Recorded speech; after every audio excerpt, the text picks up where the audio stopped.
Welcome to the Nick and Matt Show. Bringing the player interviews you want to hear and the hot topics you want to discuss. Streaming live on the Foundation Podcast YouTube channel, here's Nick and Matt. All right, everybody, welcome to episode 6-1. I kind of stumbled on that, Nick, because we did like this little in between. You called it 6.6, I don't know, 59.5. 59 and a half, yeah. So if you did get that last episode, it was with Nate Heinold. It was actually really good information.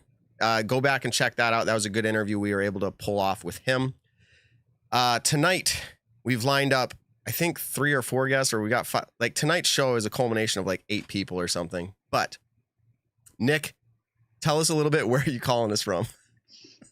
So I'm actually at the Foundation studio, but tonight, unfortunately, my camera quality and my microphone quality is going to be a little bit off. The Foundation guys took all the stuff that we normally use for podcasting because they're doing some stuff down in South Carolina this week. So, yeah, anyways, I have a laptop webcam going on right now and a laptop microphone. So it's just going to sound like I'm a guest tonight on my own show. So hopefully everyone doesn't freak out. You guys can roast me, but yeah. Nick's like, first time caller, long time listener. Matt, I have a question. Yeah. So exactly. the guests tonight are going to be Sara Nicholson, Throw Pink event. You got Jonathan Poole, if you've never heard the name. He's often referred to as JP. He did a lot of stuff for Innova for a long time, including he's the tournament director, the lead man down there for the USDGC. Also, we have my brother stopping in. Sometimes people say, hey, replace Nick with Josh. So you get a little bit of that tonight. Tonight would have been a good night for it. He's going to talk about his 100-mile run initiative that's happening this weekend, and he's raising money for the Paul Macbeth Foundation. Stay tuned for how to support that. In studio, say hi, Evan. Hey, how's it going? So Evan's in studio again, Statmando, bringing us the stats. We've got, and this is a lot of you see in the title here, Jeff Spring. Coming on later this show, this evening of our recording, to talk about the announcement of all the events that are taking place in 2022. And I say all, they haven't fully announced Silver Series. Elite Series. Yeah. So Nick, you're from New England. Did you get to catch any of that Patriots game last night versus Tom Brady and the Bucs? Yeah, absolutely. I started watching at the middle of the first quarter because I actually totally forgot that it was on when I was watching a different show, and I was like, holy crap, it's already like 8:30. So I put it on, and then I actually, it's going to sound awful to me, but I fell asleep in the fourth quarter. So I ended up not catching the whole game. But I did look at the score right when I woke up this morning and saw we just barely lost. So I was kind of upset about that. But at the same time, it was really cool to, see Tom Brady again, see him break the all-time passing record and everything like that. So, I mean, it was good, but I want to say, like, the Patriots had some mistakes. There was definitely one where we were, within 20 yards of scoring a touchdown, maybe even 10 yards or something like that, and the dude fumbled it. And I was pissed because, you think, okay, we're at least going to get a field goal in this possession. And then whoever caught the ball got hit, fumbled it, Bucs recovered. And then they might have scored on that drive too afterwards. I can't remember. But, yeah, it was super close. I think the Pats are very close to, what are they, 1-3 right now? Yeah. When they're very close to being like 3-1 or at least 2-2. So I got high hopes for them. A lot higher hopes than I did last year. So that's good. Thank you for that report, Nick. We're going to come back into studio now, everybody. No. Yeah. That's a sideline reporter. I'm just a sideline reporter down in Florida or up in Massachusetts right now. Okay, and then generally the news today, Facebook was down.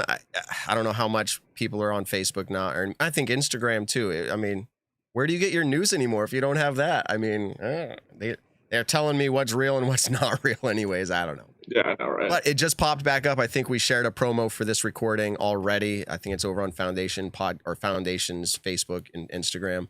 And then finally, as we jump into this, it's, in my opinion, fall season. Like, it's made it. I went out and picked apples with my family. I don't think that's just a New England thing. I think it's probably wherever you have apples, but there is something special about the cool air, picking apples, smelling the apples. My wife makes amazing things with the apples.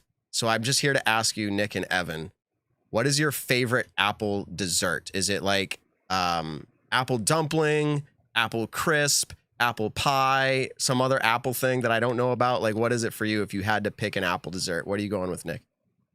So I think it was the apple orchard out in East Brookfield. Growing up, my family, we would always go there. And at the end of the day, after picking apples, we would get apple crisp and some vanilla ice cream with it. And that's easily my all-time favorite fall apple food to eat. And then on top of every single year, September and October would be like the fairs around the area, and then the caramelized apples. Those are two of my favorite apple products to eat. Good point. You say, okay, here we go into the name thing. You ready? Is it caramel or caramel? Caramel. Okay. I feel like you're adding an extra A to that too. Yeah, even. I mean, gyros and caramel. Yeah. All right. It's like, what's the other one? Like crayon versus crayon. When people say crayon, I'm like... Well, here's a wild one. Did you know New England people say Reese's Pieces instead of Reese's Pieces? Reese's. Blew my mind. We've been saying it wrong this whole time. I've never thought of it like that, but yeah, I've always called it Reese's Pieces. Yeah. Is it not? No, it's not. It is Pieces? I say Reese's Pieces personally, but you're right. When I came, look at I you, grew Mr. up, Mature. Yeah. yes, people said Reese's Pieces. That's fine. You can make fun of us for saying Reese's Pieces, but when people ask me like where I'm from in Massachusetts, they're like, "Oh, how close are you to Worcester?" And I'm like, "Where's the H? Where is the H? Like, why does anyone ever call it Worcester?" Okay, I love this talk, but we got to get on to Evan's answer so we can talk a little bit USDGC. Caramel apples. Good point. Caramel apples. Okay. And I forgot about candy apples. So let us know your favorite. People came for the disc golf. We've already wasted 7 minutes of their life. Let's get on with it. So USDGC stats. This is a free for all for the next 13 minutes, which sounds like a long time, but on the Nick and Matt show, it's not that long. So let's go ahead and talk USDGC.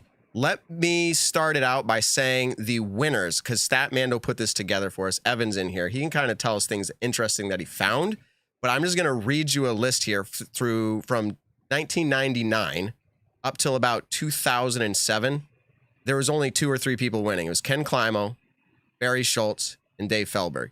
And Ken Climo, arguably the most wins in that 8-year period. Then it just changes up, except for 2 other names, Will Schustrick and Paul Macbeth. But here are the other names. It's so I already said Feldberg, Ken Climo. Okay, so Nate Doss, Nico LaCastro. I always feel like that name, he has done some great things in disc golf in his lifetime. Will Schustrick 3, Steve Brinster is an outlier, Jeremy Colling an outlier, Nate Sexton, James Conrad, Chris Dickerson. We've been seeing a lot of parity with the winners here. Do you think that's going to continue? What did you find in the stats, Evan, that you discovered? Or Nick, speak up, whatever you have for like your predictions. No, go ahead, Evan. Yeah, I mean, over the last 5 years, there's been 5 unique winners. You got to go back to Paul Macbeth in 2015 to have a repeat winner when he won in 2015 and 2018.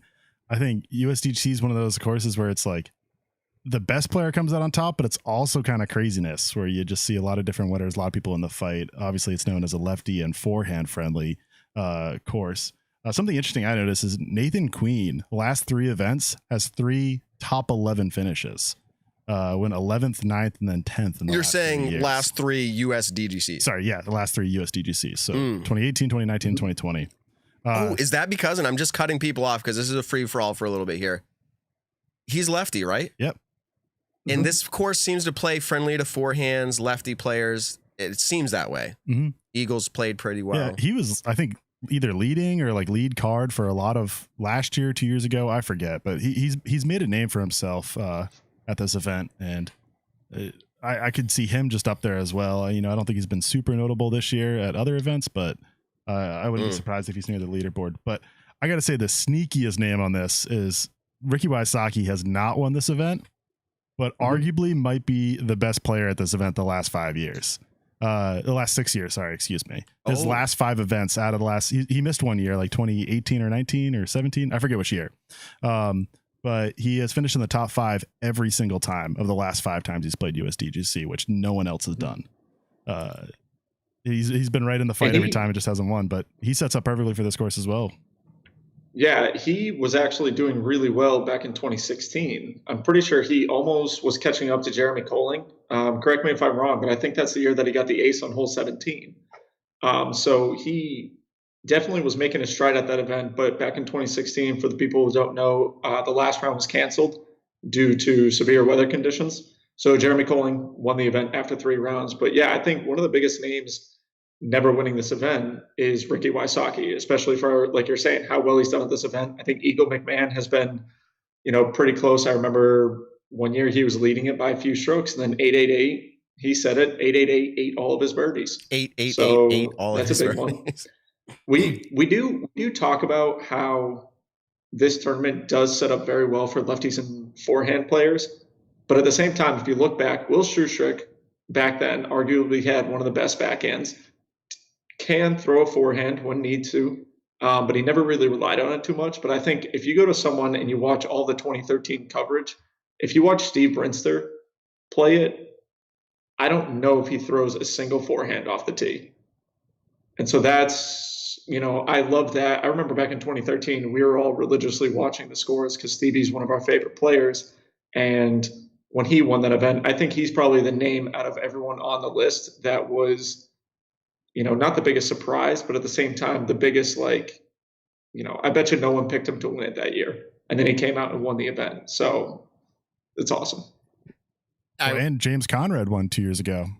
And he's not obviously not lefty. Yep. But these players that are winning not lefty or forehand strong, and I mean that Eagle has both, but that aren't forehand strong are players who are way above average with their backhand. They have to. God, yeah. They have to be. Yeah. But that's awesome. It's just saying you can do it. So moving the conversation just a little bit, Statmando put together for us best rounds, if you will, over the last how long? 10 years? Or just this is all time. Of all time. And it does go back, though. You do see back to 1999. There is a good rated event, or rated, however you're doing this here. Do you want to explain really quickly? Yeah, we were just messing around with a few different things. We have a lot of ideas on how to, kind of find best rounds. Obviously, we have our rating system, which I think is a very good way to do it. Maybe not perfect. But what I did here is I took the average round score for the top 30 finishers just to only factor in them, kind of how much you kind of got above everyone else who did well at that event. And so if you just had an exceptional round, but then a bunch of other good players had really good rounds because the bottom of the field kind of brought you down, just kind of ignoring that factor. Okay. So you took the top 30 finishers at each event. At that year's event, and you got the average score. So that's even better than the average. So usually I'll see strokes gained, tee to green or whatever. That's based off of the average player or the average whatever, right? You're saying field. Top 30 average. So that's even more impressive because that tells me when I look at this, Paul McBeth, number 1 here, it looks like he shot 10 strokes better than the average of the top 30 over 10 players. Strokes better. And what was that? 2014? Yeah, that was 2014. Yeah. Round 1. He shot a 53. Ooh. The average score was a 63.16. Not the average score, the average of the top 30 average finishers, score of the top which 30 is even finishers. More impressive. Yeah. Wow. Which is, So, and I look at this list, you have 26 names, 25 names on here. I think it was top 25, yep. And Paul McBeth's name, as you would expect, comes up probably more than anybody's name out of these top 25. Mm-hmm. And I don't know what that tells you, except to say that he plays a lot of really good rounds. I don't know what else to say. So he could come out and do that again here. He would love to have that three-peat. Did you see his social media? He said I'm the one who set this standard for myself. Now it's time to go out and do something about it. Yeah. That's big. You're not wrong. You're not really stepping up right now. So anything else stand out about USDGC that is worth talking about? And I don't mean the news about the sticks on hole 9 or players' opinions on it. Yeah. Just generally USDGC, the history of it. It's been at the same venue, except for 1 year there was a different, not venue, performance edition. What's the lowdown on that? Because I remember that year, but I wasn't super keen into all the details. It was all handicap or something. Yeah, it's pretty much a handicap system. I didn't really follow it then. I got into the sport after that, but from what I've heard, it seems like they kind of, based on your player rating, your PDGA rating, they kind of gave you a handicap of what you would expect it to shoot and how well you did above or below that. So I just saw the name of who won that. I think it was John Key. Does that sound right? Maybe I'm just John Key. That's what I feel like I remember. Maybe that I have no idea. I don't know either, but I remember it was some random off winner. So they won in 2011. So it's just kind of a different year. So when we factored in, the winners, we wanted to keep it from like the, I think they call it the open flight, or I think that's what it's called. So we did all those winners. Mm-hmm. Mm-hmm. So they never did that again. I think they did it on the side. Yes, but not the pro side, not like MPO. Yeah, because I remember Page won one of the performance flights events that they held there. I'm not sure if it was that same year or a couple years after that, but I do feel like I remember hearing that Page has won one of the performance flights there. But at the same time, that was before I really got super, super involved in watching the top professionals. Yeah, I remember the basics of it because we had people local up here going to compete and like finish like top 5. And I'm like, that's incredible. But I remember now it's based off of like however they gave you the handicap. I don't remember enough to talk about it. There's people out there yelling at their podcast right now going, stop talking if you don't know enough about it, because maybe they know more, which is fine. But the question still exists, Nick. You brought this up last week. Maybe we'll ask Jonathan Poole about this later. Like, and we've talked about this last year, I think, was like, will the event ever outgrow Winthrop? And should it? Should Innova like invest $10 million, buy a piece of property and work on it and make it the most amazing course ever that's theirs? It's for USDGC. Incorporate some nostalgic holes, maybe similarities, all of that. Mm-hmm. But maybe that, I don't know. That's another talk for another time. You have any closing thoughts on USDGC for now, Evan or Nick? Nope, I'm excited. I'm super excited to see some good disc golf. I mean, one of the things that we will probably have to talk about later is how even if you're a Disc Golf Network subscriber, it is still a pay-per-view event in order to watch it live. I'd be curious to ask Jeff about if there's any post-production going on or anything like that, kind of pick his brain about the whole media aspect of it. But no, I'm just excited to follow along, and I might head down there Friday, maybe Saturday for Championship Saturday. I'm not too sure yet, but I'm excited to also see who did not qualify for the event throughout the year and is trying to qualify at the Monday qualifiers. Yeah, you got to believe it's it's been a busy day for JP and Sara Nicholson. We're going to have them on here in just a minute. We'll start out with Sara in just a little bit here. But before we get to that, we've got somebody back that we want to talk about. Here we go. Everybody, Hempfield CBD Botanicals is awesome. Disc golf wears and tears on the body. This is a product that I discovered thanks to them getting involved in disc golf. Hempfield Botanicals, CBD product. I'll kind of hold it up here. Ooh, let me go to my my main screen here so you guys can see it well. This product is probably my favorite right here. It's kind of bright in these lights, but man, you feel sore, inflamed, tendonitis on my arm. I put it on there. It starts to feel good almost immediately, which is incredible to me. I love the smell of it. And Nick, I have something else in my hand that you always talk about. I'm not like... I do. That's what I was going to bring up was the chapstick, because I actually just ran out of it recently. So I'm going to have to hit them up and see if I can get a nice little care package again. But I met the owners of Hempfield Botanicals up in Vermont, and then I hooked up with the guys who are supporting the show. They're the ones that reached out to us, or you reached out to them. And so I was able to finally meet all of them and just talking about how awesome it's been for them supporting us and getting into the sport of disc golf. And they were all super excited with everything going on. But their product's awesome. I actually had a tournament out in Leesburg a few weekends ago, and Hannah and I were actually talking about just different aches and joints pains. And instead of popping the normal ibuprofen that I did, I used the stuff that Matt was just holding. And then we also got a little canister of some cream that is used for almost like specific areas. And so that I actually put on my lower back, which, where my hip meets my back almost, is probably what's the most sore in my disc golf life right now. And I felt like it did work. I didn't play well, almost maybe because my body felt too good. No, I'm kidding. Yeah. All right, Nick, you're taking it too far. The stuff actually, it worked well. It is incredible. I'm actually putting it on right now on my wrist that gets this tendonitis feeling. It's extremely awesome. It's recommended by physicians, orthopedic surgeons, neurologists, physical therapists. I've used all of those. They're recommending it. This is an incredible product, and I saw them as well at MVP at their booth there. And I'll tell you what, they've got all these different drops you can do, things for anxiety, things for sleeping, things for almost anything. And I'm a skeptical person of this stuff, but the experience that I have with the current product I'm using, leaves me feeling like I need to purchase more from them. And I think everybody should. If you use the code Nick and Matt, you are going to get 20% off your order. Nick and Matt, that is a code you do not want to forget. If you're going to purchase CBD products, go do it from hempfieldbotanicals.com. Nick and Matt code. I'm serious. If you're not satisfied, let me know, and I'm not refunding you, but I'm sure they'll do something to help you out because the products are working for me. All right, Nick, let's go ahead. At this point, we've got a guest lined up here in the virtual green room. Actually been sitting next to you for a little while in this virtual room. Let's go ahead and bring her in. Sara Nicholson, welcome to the show. Hi, thanks for having me. I was actually sitting here wishing I had time to get some chapstick, and then you started your advertisement for the chapstick, and now I really need it more. Can we virtually apply chapstick here at Hempfield Botanicals? Yes.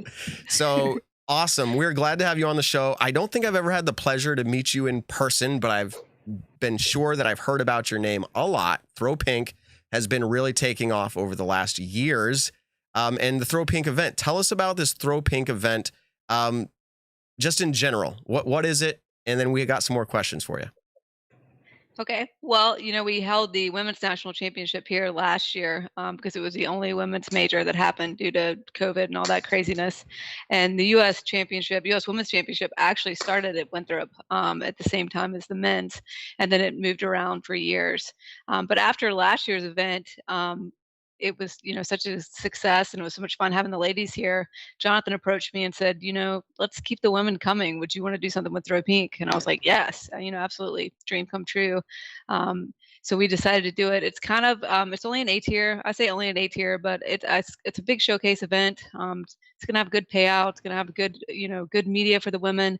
And in addition to what we're doing for the pro women, we also do a big clinic with amateur women at the end of the event. So it's pretty cool. They get to come and watch the pros play all week. And then on Sunday, many of the pros are going to come out and teach them to play. So it's really cool, really full circle. And we're also raising money for breast cancer. So charity, the future of disc golf, and helping the pro women get where they deserve to be. So. Yeah, that's awesome. And then can you kind of talk about you were saying the media is going to be good for this event? Is it post round? Is it going on Disc Golf Network? What is the media? Where can people watch this event if they want to? Yeah, so it's set up with the USDGC, so it's going to be on Disc Golf Network. It is part of the pay-per-view subscription that people get. So you'll get the women's coverage and the men's coverage. It's two different broadcasts with two different broadcast teams. So that's really cool. We have Hannah and Juliana doing the women's side of it. And there will be pros production. I'm not sure if they've announced this yet. I'm not sure if I'm supposed to, but they didn't tell me not to. So Elaine will be doing Elaine King, and Corey will be doing the post-production footage. So lots of good stuff. I'm sure. I'm not sure if I was supposed to drop that, but it's too late now. It's too late now. It's the right time to do it. It is the right time to do it. We're glad that you did that. So breakdown, you talked about, previous years, what's going on, the build up for this event. Can you just tell us how the competition is going to take place this week? Like the rounds, courses, like what that's going to look like? Yeah, well, so, the women are playing on the same, obviously it Winthrop with the men, but Andrew Duvall, he has taken over the course design from his dad, Harold, who did it for years, and he does a spectacular job. Like the layout last year really gave the women a challenge, but then was tailored more towards their game. So they got the Winthrop Arena experience, but, for the women's game. This year he's tweaked some of the holes, as they do. The women are getting the same treatment as the men, so they're getting the USDGC tweaking that happens from year to year. But the women will compete same days as the men, Wednesday through Saturday. They will tee first, and their broadcast will be first, and then there'll be a bit of a break, and then the guys' broadcast will start after that. Awesome. So they are doing live for the women, and it's not a modified layout. Is that correct? I'm not sure what you mean by modified. There's some different tees and some different baskets, so it is different if that's what you mean by that. Okay. Yeah, just wanted to make sure I was clear. I remember playing the course a few days ago, and you can see some of the areas where there's either a different basket, or I've seen people's Instagram posts to where, their tee pad maybe further off to the right, maybe a little bit more up the hill and stuff like that. Yeah. So, like on 13, I think the women's tee is cooler on 13 because they get that elevated. Oh yeah, the top of the hill one. Yeah. No, I thought the same thing. I thought that was a very cool shot that Innova posted, I think Maria, and she was throwing down it. I thought that was a very cool shot. And 13 is the one that Nico got the eagle on, correct? The big eagle. Well, the Like albatross. Oh, the albatross. Yeah. So even bigger. Yeah. So I'm just envisioning the hole in my head. So what's your favorite part of this event? Like as a TD, you are the TD, correct? Well, they call me event director Okay. because I'm basically, the PGA is helping out a lot with the scoring and stuff like that. So I'm just helping with the event directing. Okay. But so in all this planning and all the years that you've done this, how many years have you done it? Well, I mean, that's actually a funny story. So this is my first time being, I don't know if it's really funny actually, but it's a story. It's my first time like really being behind the scenes and getting to experience everything that goes into it. I have worked at the USDGC since 2017, but I was basically just like a pro shop cashier. So I knew all about the retail merchandise, but I couldn't really tell you anything more than the fans knew about everything that went into it. So I'm pumped. I've got a huge, look at what goes into making an event like this happen. I mean, I worked for the PGA for years and helped them run their World Championships. So it's not my first experience with a big event, but it's my first real experience, getting a look at how USDGC works and what these guys do and girls do to pull this amazing event off. Are there any aspects of what's happening at this event that you're already looking to change for next year, or are you kind of seeing how this week plays out and then taking all of that at the end of it? Yeah, well, I'm taking notes. My notepad's actually already quite long. The one thing I do know for sure that I want to change is I want the women to do Monday qualifying. I think that the women should do it just like the men do. We ended up with some spots that were just open, so people got in off the wait list, which is great. I'm excited to have all the women here. But I think that we should do a Monday qualifying, and everyone should qualify to get in. I think that would be really cool. I don't think that's done in our sport anywhere. I could be wrong. I could be missing something. Someone will correct me, but I'm going to roll with it for now. That's the way to do it. And I know you've been on other interviews and podcasts and it's really ramping up. This is the week of the event. Nick, that was a really great question. I'm complimenting you on the air. I like that. Thinking ahead already, what you might like to change based off of what you're going through right now. Is there any, I think our friends over at Smashbox asked you if you ever think it might be a major, but I think my question is more refined on that, saying, will the name Throw Pink stay? Or if one day it did change, would it turn into something more in lines with the championship or United States? Is there any plans to do that if it comes, or are you just saying, no, this is it? I mean, I don't know. I guess it doesn't really matter what the name of the event is, as long as it's something that's prestigious and great for the women and good for the women's game. I mean, all I can say is I know that I want to continue to run an event for the pro women. They deserve it. I have the resources and the time and the will to do it. And I've been helping women at all levels of the game. So this is my first time helping the pro women, and I've enjoyed it. And I know that we could do so much more. I mean, you've got to get the professionals out there so that the young girls know that women play, and we need to put more resources behind that. And I'm here for it. And whatever we need to call it to make it happen, I guess the name is just the name. So yeah. Okay. So realistically, coming down to our last question here for you, and we'll let you share whatever you would like after that. But what I don't think, based off of what I'm hearing, you're saying that it has. But let me ask the question: has the event reached its pinnacle in your mind? How do you envision it growing and expanding over the coming years? Do you have like a dream vision of what it could become? Mine is doing a Monday qualifier. That's cool. Like a bigger picture. Have you dreamed up things, and just what do you see?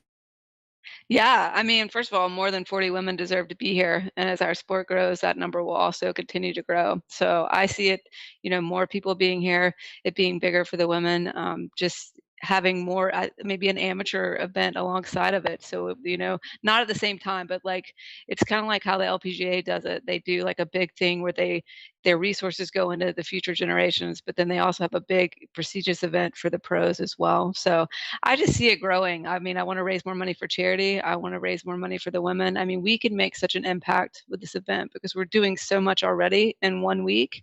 If we could get more resources behind it and more women here, we could make an even bigger impact. I know that was kind of a vague answer to your question, but I'm just saying the sky is really the limit, and we can do so much. No, that's a great answer. I think, you're going to keep dreaming it and keep doing it. And you seem to be that passionate person that's driving that well. Definitely keep that up. Is there anything that we missed? Because obviously we're not talking a lot here about this right now. Is there anything that we missed, though, that you think would be beneficial for people to hear about that's on your mind. You're like, hey, I want to make this announcement. Maybe something special that's happening this week that maybe a few thousand people will hear on the show, and it'll help you out. Oh man. Well, I Anything? mean, just, check out the Thrift Pink website, watch the women, the women are on TV. They need to be watched too. They deserve to be watched. Come out if you can. I would love to have you out. And if you have a woman or a girl in your life that you would like to teach disc golf and you don't know how to get her involved, come to Thrift Pink. I mean, I help people with that all the time, and I would love to help the women in your area as well too. And also I have to shout out my dad and grandma. They're my biggest fans. Awesome. Very cool. Nick, that's got to be up there with one of the best shout outs we've ever gotten. So, I mean, honestly, I think that might be the best. And Nick, her audio is better than yours tonight. I'm sorry. What's so funny is I was actually going to say that when she started speaking, because normally I have a microphone and a nice setup and everything, but the people who I use their studio, they're actually down in South Carolina doing stuff down there. And so I got stuck with just my laptop audio. So I'll get roasted tonight and you'll look like a star coming on the show just because. Well, I love the brick wall though. The backdrop is awesome. Yeah, it's very urban. Very sturdy. Yeah. Awesome. Well, we're really glad to have you, Sara. We are actually going to get on, I don't know if you call him your boss for this event, but Jonathan Poole, we're going to have him on next. So we're glad to have you on the show. Good luck and success for all you're doing this week and the future years. I'm sure we'll have you on again at some point, but have a great evening. All right, thanks so much. Thanks for having me. All right, no problem. Take it easy. Peace out. All right. So Sara Nicholson, I learned a little bit and I'm glad that I learned a little bit. Everything from she's the event coordinator or director, not the TD, just the history of the event. This is her first year doing this full time, all those kinds of things. Did anything stand out to you, Nick? Well, I really liked her idea of the Monday qualifiers because I know originally the plan of this event was to have everyone qualify for it, same way as USDGC. I don't think all the spots had gotten filled up, and so they ended up opening up registration. But I think as this event grows and everything, like players will start signing up, more women will start signing up for the event, and so there will eventually be a need for the Monday qualifiers. So I thought that was pretty cool. Yeah, she's motivated to do this as well. She's like, I have the time, I have the resources. It's like, this is an event that I'm passionate about, and she's doing a good job with it. I like that she's like, more than 40 women deserve to be here. All that, so she is definitely going to be an advocate and a voice for them. Exactly. So that is great to see. On the FPO side, you need these voices. You need people who are passionate about it. I mean, Hannah Macbeth, Christine, I'm thinking of all these names. There's a whole bunch of names, but it's important that they are there. Yeah. All right, Nick, we are doing a lot tonight. We are really trying to get as much information out to the masses as possible. And I'm over here. Yeah. I don't want to say scrambling, but I am scrambling. So I'll talk along that. I was going to say this. Okay, we are lined up. So when you finish, we're ready to bring them in. Okay, cool. Well, I was going to say, I do like how it is separate streams, but if you buy the Disc Golf Network pay-per-view package for this weekend, you do get access to both the streams, whether it's the FPO or the MPO. So I thought that was pretty cool. I've always enjoyed the separate streams more than bouncing back and forth between MPO, FPO. So I think that was a very cool thing that they did. I agree. I was going to elaborate on that too. And that stood out to me. Hearing that was like, yes, like I just love that. I know it's a lot of time and resources, but I do love the separate feeds. And agreed. We've got the man lined up who can tell us about it. But I think there's always been something about keeping the championship, as they've coined it, the USDGC, its own thing. And on purpose or not, it is what it is. But let's go ahead and bring him in. Everybody, Jonathan Poole, welcome to the show. Hey, I don't know if he can hear us. Maybe he can. Hey guys. Yeah, there you go. Oh, there we go. Can you hear me? Or do we have a 30-second delay for, censoring purposes? I can hear you just fine. Okay. I mean, I think our hotel has filled up with excitement and people, and so my internet signal here might not be as strong as it would have been last week, but hopefully it'll work out for us. It seems like it's working out so far. So welcome to the show. We appreciate you coming on short notice and just being able to pick your brain about USDGC this week. So I'll let Matt start it out. Sure. Yeah, we've seen, and I've listened to, because I'm an avid disc golf media guy, and I listen to all the not all of them, a lot of the podcasts. I've heard some of your interviews. I'm hoping to maybe tackle some of those again, maybe take a little different look at some of those. And And in full disclosure, I know JP. We've talked before. My son's competed at majors, and he's out there supporting all the players, especially Team Innova players. And so we do have that, but I'm not going to let him get away easy tonight, everybody. JP, I'm sorry. No, here we go. You have a great team. You've talked about it. How busy are you this week of the event? And has anything unexpected happened so far? I mean, I wouldn't say anything unexpected that's out of the ordinary. There's always things happening that maybe you didn't quite see coming. That's just the nature of getting a lot of people together. But we've got a great team. I mean, we've got 150 plus on staff at one course, and many of them have been with me the whole way. So you're talking about decades upon decades of experience, and all at this same venue.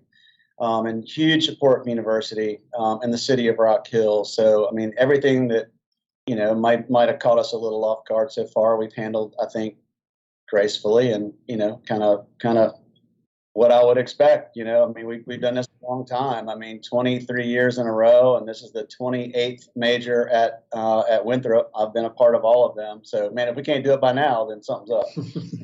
No, definitely. So you've outsourced the USDGC live broadcast for many years. This year, the contract actually was announced that it's going to be DGN doing their media side of it. What kind of led to this decision? I know last year you guys used Fulcrum. What kind of led to the decision of going to Disc Golf Network versus another company? Well, I mean, we sort of pioneered video coverage and live coverage at the USDGC back from the dot tracking many years ago and radio shows, and we did post-produced content, and then we got into live, and we were always looking to get better and better and provide a product that was worthy of the quality of the people that are playing. I mean, the pros and the storylines and the game itself. And so there for a while, disc golf media needed to catch up. And so we actually took a couple of years off and saved up a little bit of money and hunted and found and, kept hunting until we found Luke Johnson and his team, which was Fulcrum at the time.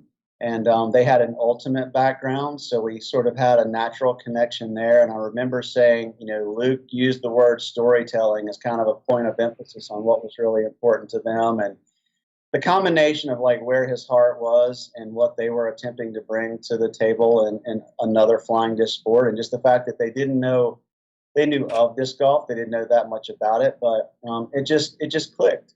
And so, the first year it wasn't pay-per-view with them. We figured, well, we got to prove it. So we're going to do some testing and do the best we can. So we kind of did the whole 17 live show, and that was a stream. And, the pay-per-view decision was just, we knew we needed more. We needed more funding, to kind of get to another level. And it really has always been about better quality, everything, better talent, better equipment, more people, taking good care of the people that we have.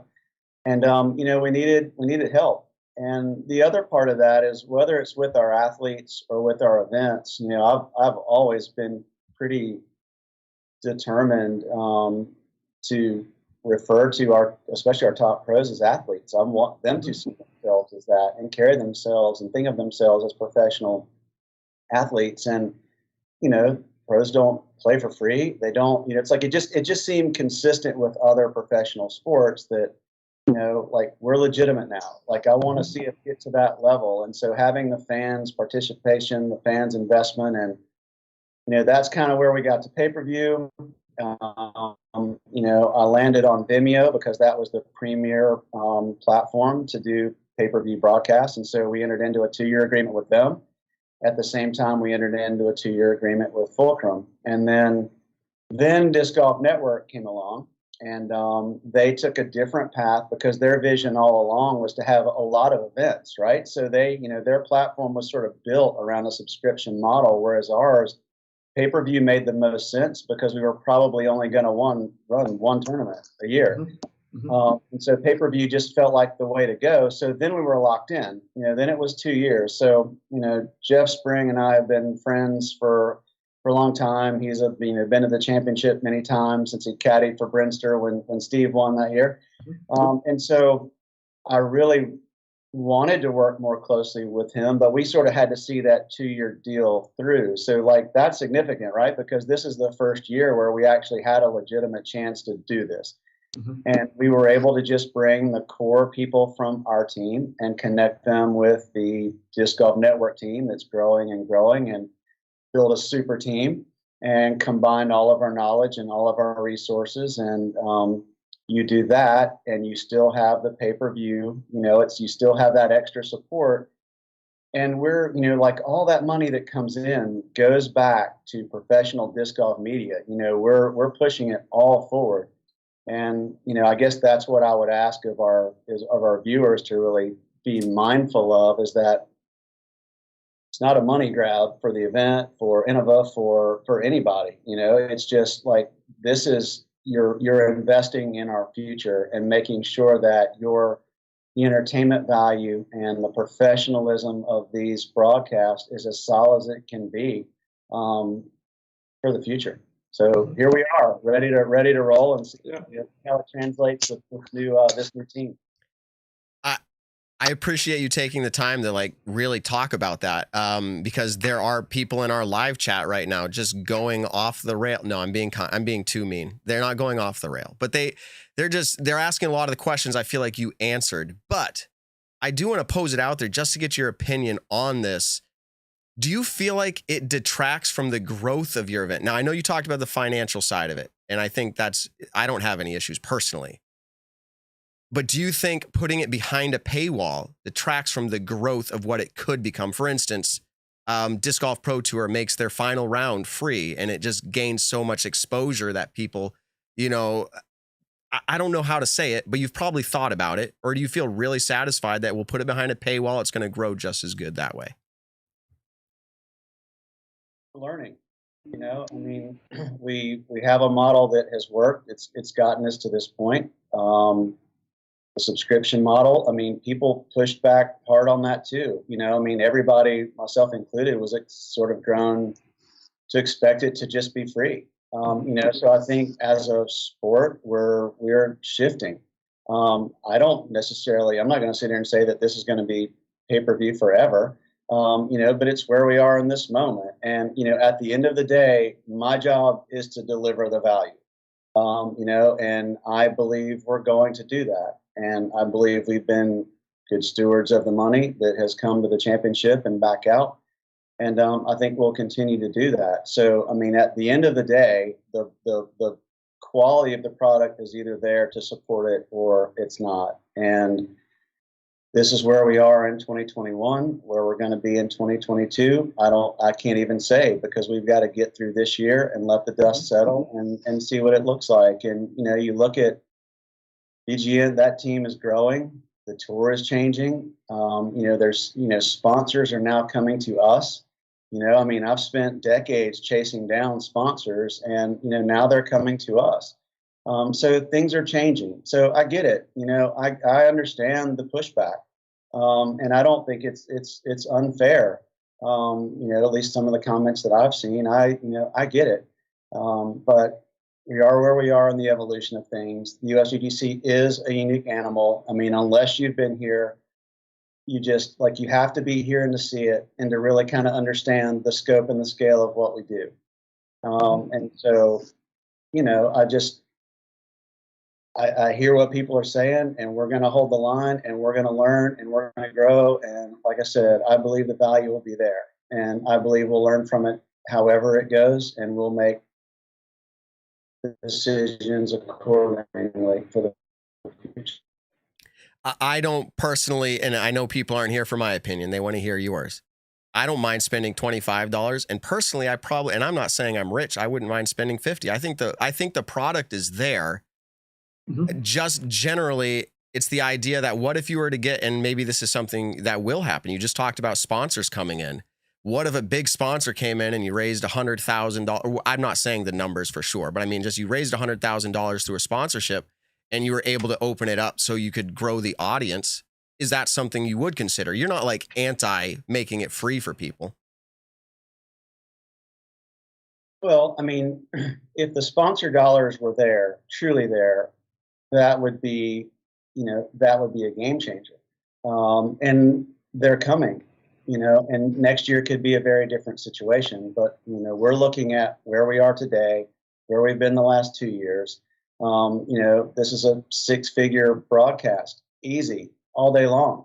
And it's just, there's, I think, a fine line or a balance that you need to have between growing the audience and actually getting somewhere with the production behind it all. Like at the end of the day, the money has to be there.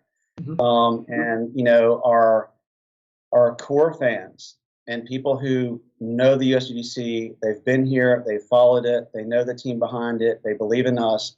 I think they believe in the sincerity of our message. And if they don't, that's on me. If I'm not believable, or, people feel like this is just a money grab. I'd like to think that people would have caught on to that before 23 years in here, that our hearts are in the right places. I want to see this thing succeed, but it's like that money at the end of the day has to come from somewhere so that you can do the things that you want to do that are right in front of you. And everything is exponentially more expensive now than it has been. It's just, this isn't a hobby show, this isn't a hobby thing anymore, and so if you're going to do it right, and you're going to represent the championship, and you're going to represent the players, and you're going to represent the city of Rock Hill, and you're going to represent Winthrop University, you got to do it right. And we're in a situation where we've taken a hit from a pro shop standpoint. The products just aren't there to sell like we've had in the past. There's a lot of tourism dollars that aren't there because they just weren't able to be generated over the course of the past year and a half or so. There's all kinds of other challenges that I know the Reddit crowds and the viewers and whatever may not even care about if they did know. And that's okay, but it's like, I'm sitting here, like I'm facing this head on, I'm doing what I believe is to be the best thing for us right now. And if that looks a little different in future years, then so be it. But, right now my job is to stay the course and execute the show and deliver the value, and then learn and grow and make the best decisions post event. I don't know how to be any more transparent, and I can't imagine that even the haters would want anything different. I'm right here. Like, I'm gonna look you in the eye and tell you where I'm at. Like, I don't know what else The haters will always find something to hate on. And it's just their nature. It's an insane. We see the amount of effort and everything like that you and your team are putting into it. And so from Matt and I, we do appreciate seeing it. But I would say, what's your favorite part of this event, whether it's running it or watching it, anything like that? What's your favorite part? It's always an incredible feeling to see it, the run up to it, just the sheer effort. It's just, people just rally. I was standing in Championship Village this evening, about 45 minutes ago, and, we're kind of closing the day, and it almost felt like game day. There were probably 40 people standing around in anticipation, just looking around, taking in the scenery and brainstorming, and there's music playing and dogs running around. And it just, I guess, that glimpse of that, to me, this year is the best part, because, I feel like people need to believe in something. They want to believe that we're going to be all right, and they should. I don't want people to lose hope. I want to bring people together. The tournament, the tournament is the platform, but the community and the togetherness and the love and the support and the hope and the confidence and the belief in what we're doing is awesome. Like, that's the thing. So, we've come through some of the most challenging months that I've ever seen in my life, and here we are, like, hugging it out and doing work. I was hurrying back from the village back to the Stone House to pack up my stuff and get here. And there's a volunteer that I've seen working. I don't know her name. Like, we've got so many people, and she's out there. It's almost dark, and she's banging stakes in on a tent. And it's just like, just seeing that kind of effort and that kind of passion for this is just really humbling, and you have those moments. You just have those little glimpses, and you realize it's so much bigger than a Frisbee tournament, and it's so much bigger than any one of us or even our team. So I hope that people will see this as a movement for disc golf. And I just think it's gonna feel really good to bring this many people together and have something to celebrate, and give people joy and memories and things that they can cherish. And, it's just, that's the business that we're in, and for me. And that's gotta be, that's 30,000 foot view, but like, that's the part that's the most meaningful for me. And there's just a slew of examples on any given day that you're just like, there's another one, and there's another one that you just are reminded of it constantly. Yeah.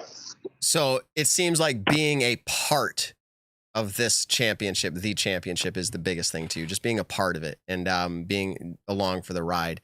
I had to go here. You ready? I want to know your opinion, your thoughts, the things that went through your head the first time you saw Hole 9 in all of its glory. Like, what were your thoughts when you first saw it in person?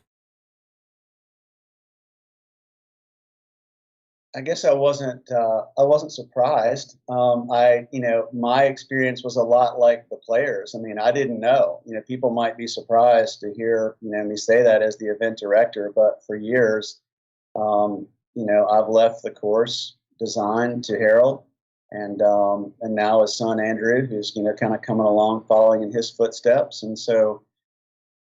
It's not just, when I see it, I have a lot of other perspective that, not everyone has, and deep down, I know that their goal is to put the players to the test, and to provide a very fair, but very challenging and very thoughtful course design that's relevant in the year that we're in for the players that will play it. And that hole would be easy tap in deuce for almost everybody, if those things weren't there. So I understand the pushback on the artificial nature of the posts themselves. Like, that's not my favorite thing. I wish they were palmetto trees or something that looked and played very similar and were natural, and maybe one day they will be. But it can't just be a wide open course, and you see a lot of that. You see a lot of that on tour and a lot of tournaments on golf courses where it's like Eagles delight. Let's just rip another 700 footer for a deuce. And I mean, that's not what this is about. Like, we want to challenge the entire field and challenge you mentally and challenge you physically and challenge you emotionally. And we want them to step on stage and deliver an excellent show. And we want there to be drama and excitement.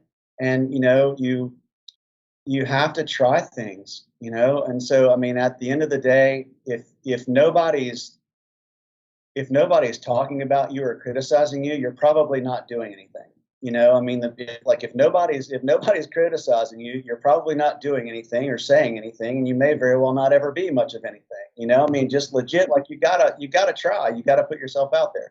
So I understand that people might not like it. They might not definitely like it because it's artificial, but I know what we're trying to accomplish, and I know the players, I know them well. And I know they, some of them agree and some of them may not disagree, but it's 2021. Like, you look around, we got a bunch of ballers out there. I mean, your job is to walk up to every tee and throw the shot, and just do the job. That's part of the test. And I mean, I'm seeing guys walk up to that tee and just stripe it right down the lane of their choice and put it right up under the pin like there's nothing to it.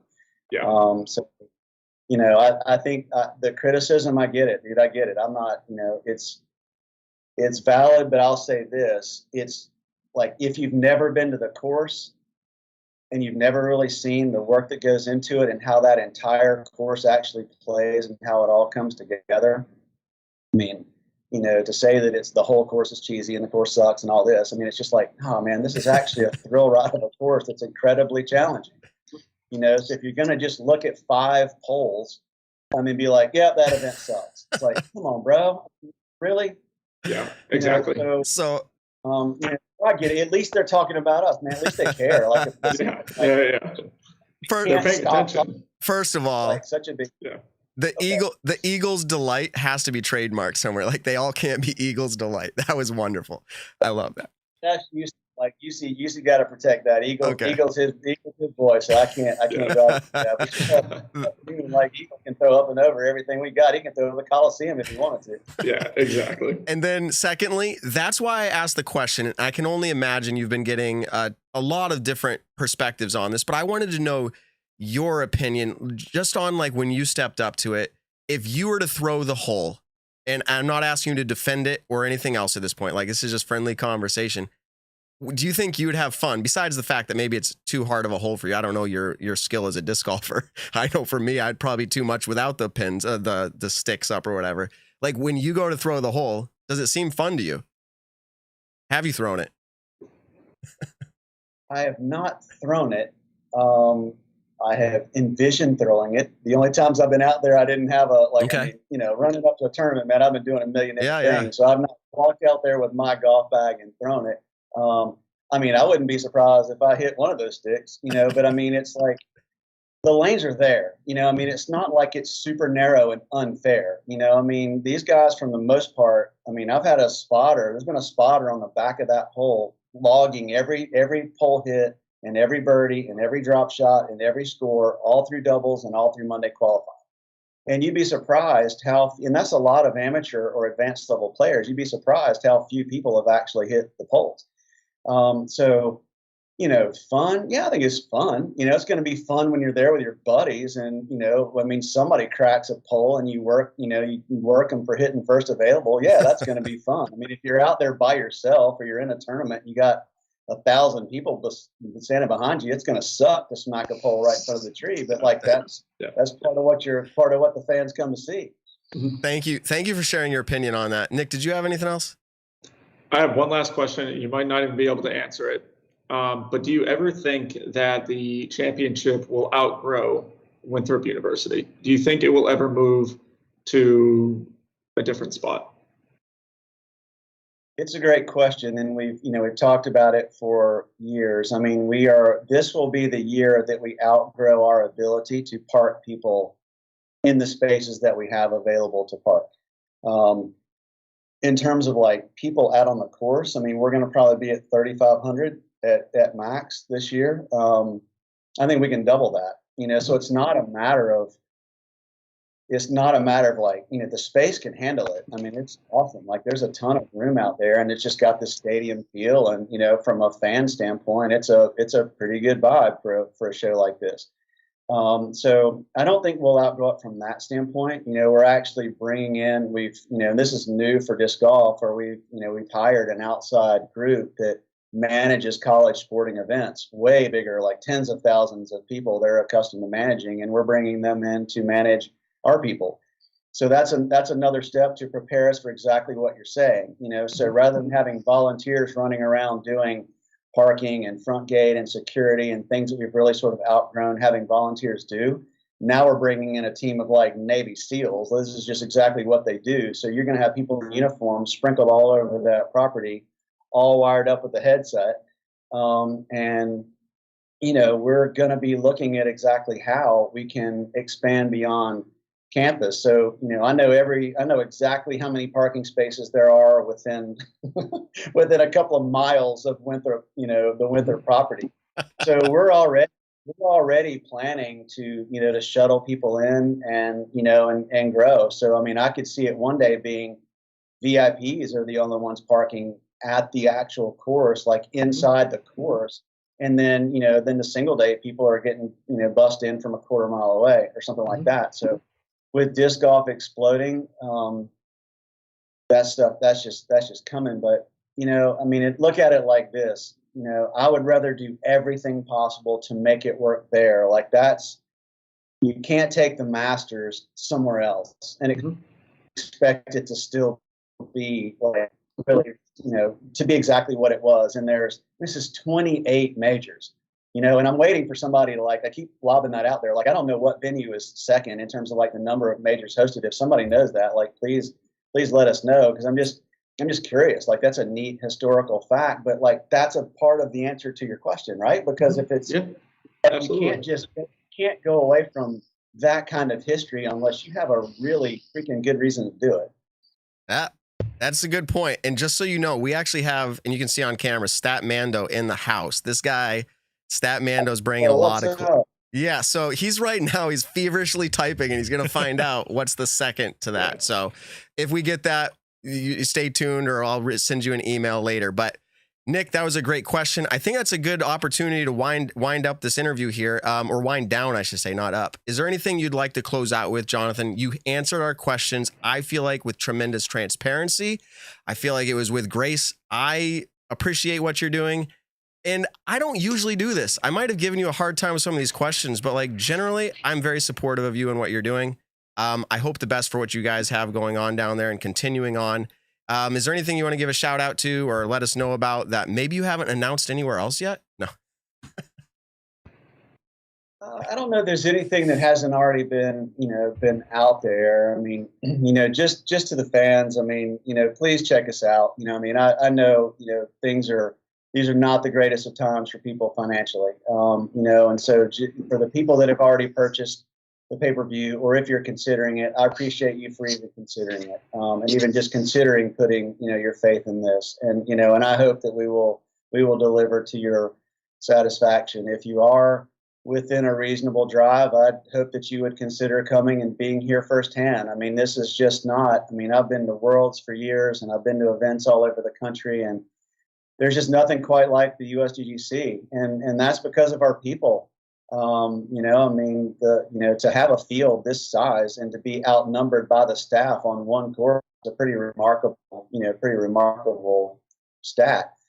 But it's incredible here. It feels amazing. And so, like, even if you just come for a day, just come hang out with us for a day and take it all in, because we're striving to be. I've always wanted to, I've been chasing golf tournaments, not disc golf tournaments. When people come here, I want them to feel like, well, they just came to Pinehurst or Augusta National or Pebble Beach or, wherever. Like, that's what we're striving for, that level of professionalism, because that's what this game deserves. And these are my peeps, these are my family. This has been my whole world. For 25 years, I've been doing this. And so I care about the community, and this is what I do. So if you've never seen it firsthand and you're somewhat nearby, please come check it out and see what all the hype is about. So I think that's all I got. Do you have any predictions? Who's going to take it down? Well, I haven't been able to see a lot of the practice rounds or see some of the practice shots. That can give you generally a pretty good idea of who's feeling good and how they're playing certain holes. The longer throwers, I think at Eagle, I feel like he would have had a really good shot if he hadn't have punched the ground on 16 and cracked his wrist. He was right there. So I know that he can play this course well, and he's sort of just getting to the point where he's got enough reps in on this track that he feels good. I think he knows he can do it. But man, it's cool to see the Kyle Kleins and see Adam Hammes hit his stride and Mason Ford, and man, it's just I'm stoked to see. There's a lot of people with a shot to win this thing, and for many years that wasn't the case. Usually you were picking from 4 or 5 dudes. It's okay, well, which one of these guys is going to get it this time? And that's absolutely not the course now. So to see just how far we've come, man, it's cool to see all these branded rigs and see people looking sharp in their practice rounds, and to see it feel more like sport. That is awesome. And I just hope that we can deliver the stage and the atmosphere that guys like that are inspired by and excited to get up and be entertainers on this particular stage for the world. But there's a lot of people that can do it. Obviously Paul's won here a lot of times. I know he wants to notch another one. He's probably in his mind still chasing, he's probably chasing the champ, trying to get 5 of his own. Yeah. Or at least get in the 3 club. So, you give a guy like that a goal, and come on, look out. So it's hard to pick any one person. And that's, I'm excited as a fan to say that. I think there's at least 10, if not maybe 15 people that are legit can get this done. And, man, I'm ready to get them teed off and see what happens. Yeah. no doubt. Awesome. Well, I'm sure you're at the same time as you're anticipating the fullness of this week, you're probably also anticipating the awesome come down off the end of the week, and hopefully you have something planned out to relax. We appreciate you very much coming on. Your time is very valuable. And even you talking about someone driving in a tent stake as you left for this interview, it means a lot to us over at the Nick and Matt Show. We'll do it again someday. Hope you have a great evening, JP, and thanks again. Thank you guys very much, man. Y'all have a great night. All right, bye. Take it easy. Peace. All right, everybody. JP over there at Innova running the USDGC. Nick, there was a lot there. I didn't bring up the idea of buying their own property and building their own venue, but like he gave us a lot of information. And I personally, now I've known him outside of this interview, I personally am not skeptical towards what he's saying. I believe his motivations are true. That's my opinion. I believe his intentions are good. I'm not saying he has it right, but you got to listen to the guy and at least believe that. He's not BSing us. That's my opinion.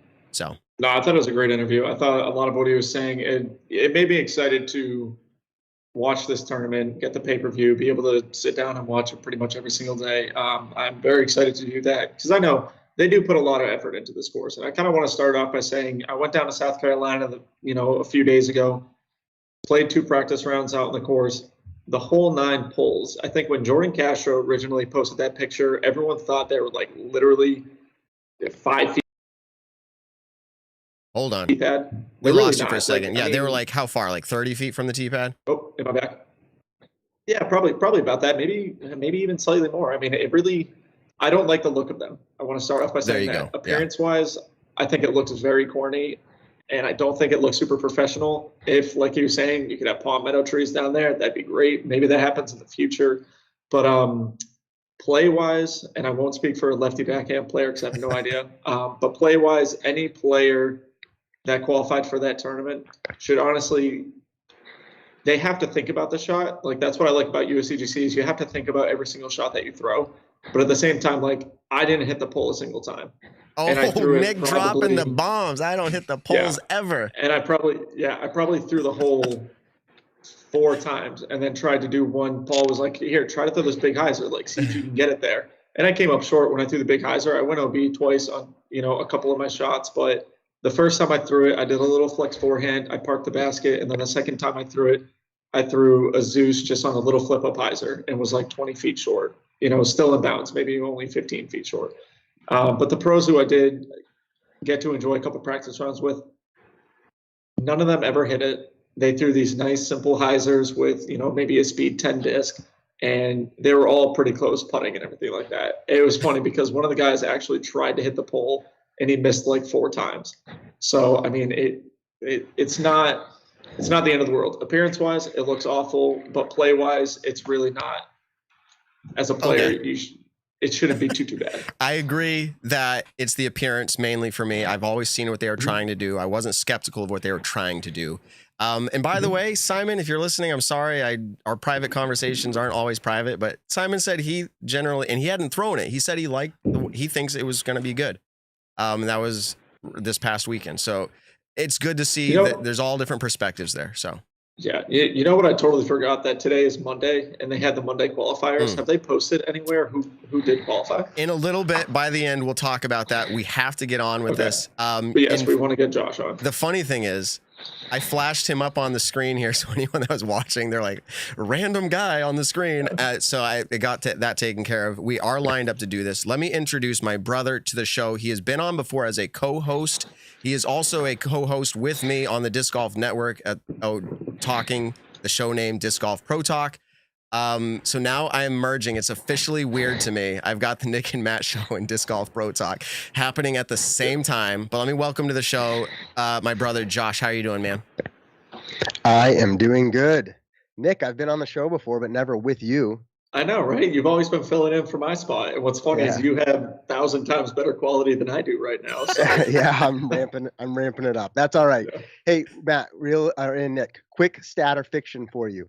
Oh. I co-hosted on this show, but here's the stat or fiction. Episode 45. Was that the one that I covered? So I am stating this as I covered episode 45. It was back in May when you covered for me. I'm going to say it was 45. That's a stat. All right. Yeah, it is. Yeah, I was going to say, because that's what, 15 episodes ago at this point. So I'm trying to think weeks. It is a stat, Nick. I would have said it would have been close. Yeah. Ask Statmando. So what we're going to do, Josh, we're going to give you the floor for a little bit here. Josh has something really incredible, an opportunity, I'll say, coming up that he's been working very hard towards.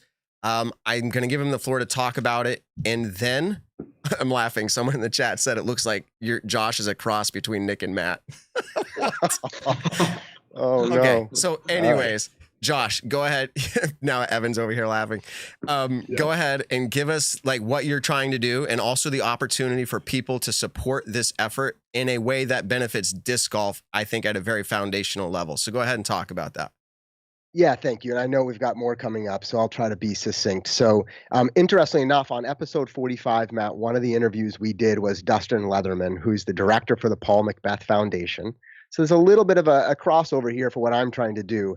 So fast forward from then until now, I wanted to come on here, so thank you for letting me come on and share a personal endeavor of mine, but I want to share that connected opportunity with the Paul Macbeth Foundation. So for a whole lot of reasons, I enjoy running. I listen to all of your podcasts. I've heard that mentioned one or two times in passing. I've been on a pursuit to kind of stretch and challenge myself to try new things. So write things that aren't comfortable, not easy, maybe even have a high chance of failure. Here's my opinion. In those experiences, right, when you really stretch yourself is when you learn more about yourself. When there's actual risk of failure, you do fail, right? That's when you grow. So here's what I'm setting out to do personally is I'm going to run an ultra marathon, which technically means anything longer than a marathon distance. But in this case, I am planning to run or setting out to run a 100-mile race. And that's this coming weekend. So Saturday, October 9th. And yes, it will take me all the way till Sunday, October 10th. It's one continuous stretch, 100 miles. Of course, I plan to accomplish it. I think I can accomplish it, but it's to be determined. It'll be a challenge. It's over 10,000 feet of elevation gain, mostly on trails, a little bit of mountains in Massachusetts. And so this will push me to my limits for sure, right? But maybe I'll have to even tap into a little Paul Macbeth, kind of beast mode right, to get this done. But here's the deal. I didn't want this to be all about me. This was kind of a selfish endeavor. And so I wanted to attach something beyond me. And in this case, it's a fundraiser going along with the effort. With my close connection to the disc golf community, Matt, like for more than a decade, right? It's done a lot for me. And I see the great things the Paul Macbeth Foundation's doing. It's really fairly young, and it's been exciting to see the work it's already setting out and planning to do. So yes, along with my personal endeavor to run 100 miles, I'm attaching a fundraiser to this, a little bit to inspire me, as well as to give an opportunity for people to feel connected, and of course to ultimately try to draw more funds into what the foundation is doing. And so that was what I was here to share, and I'll just recap it with these things. So I definitely need partners like each of you listening in to support the fundraiser for the Paul Macbeth Foundation. And honestly, any amount. I'm looking for at least one donor per mile. That's 100 donors. And I don't care. You can do $1, honestly. Like the amount doesn't ultimately matter. It'll add up in the end. So I'm looking for donors. I already have some out there.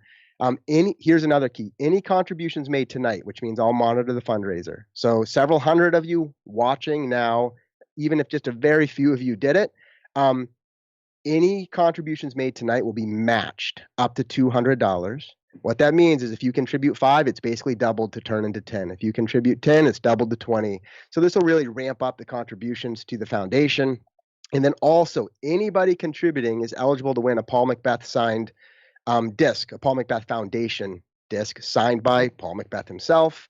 There'll be more information on that on social media. And so here's how you give. Really, there's just a couple ways. The most official way, like if you want a tax deduction, if you want to do it directly to the foundation, the easiest way is to get the link. The best place to get the link now is on my social media channels, which means you can find me on Facebook. I just recently posted a link, or my Instagram profile page. Just click the link. You can donate in a matter of probably 3 clicks. That's the easiest, most direct way.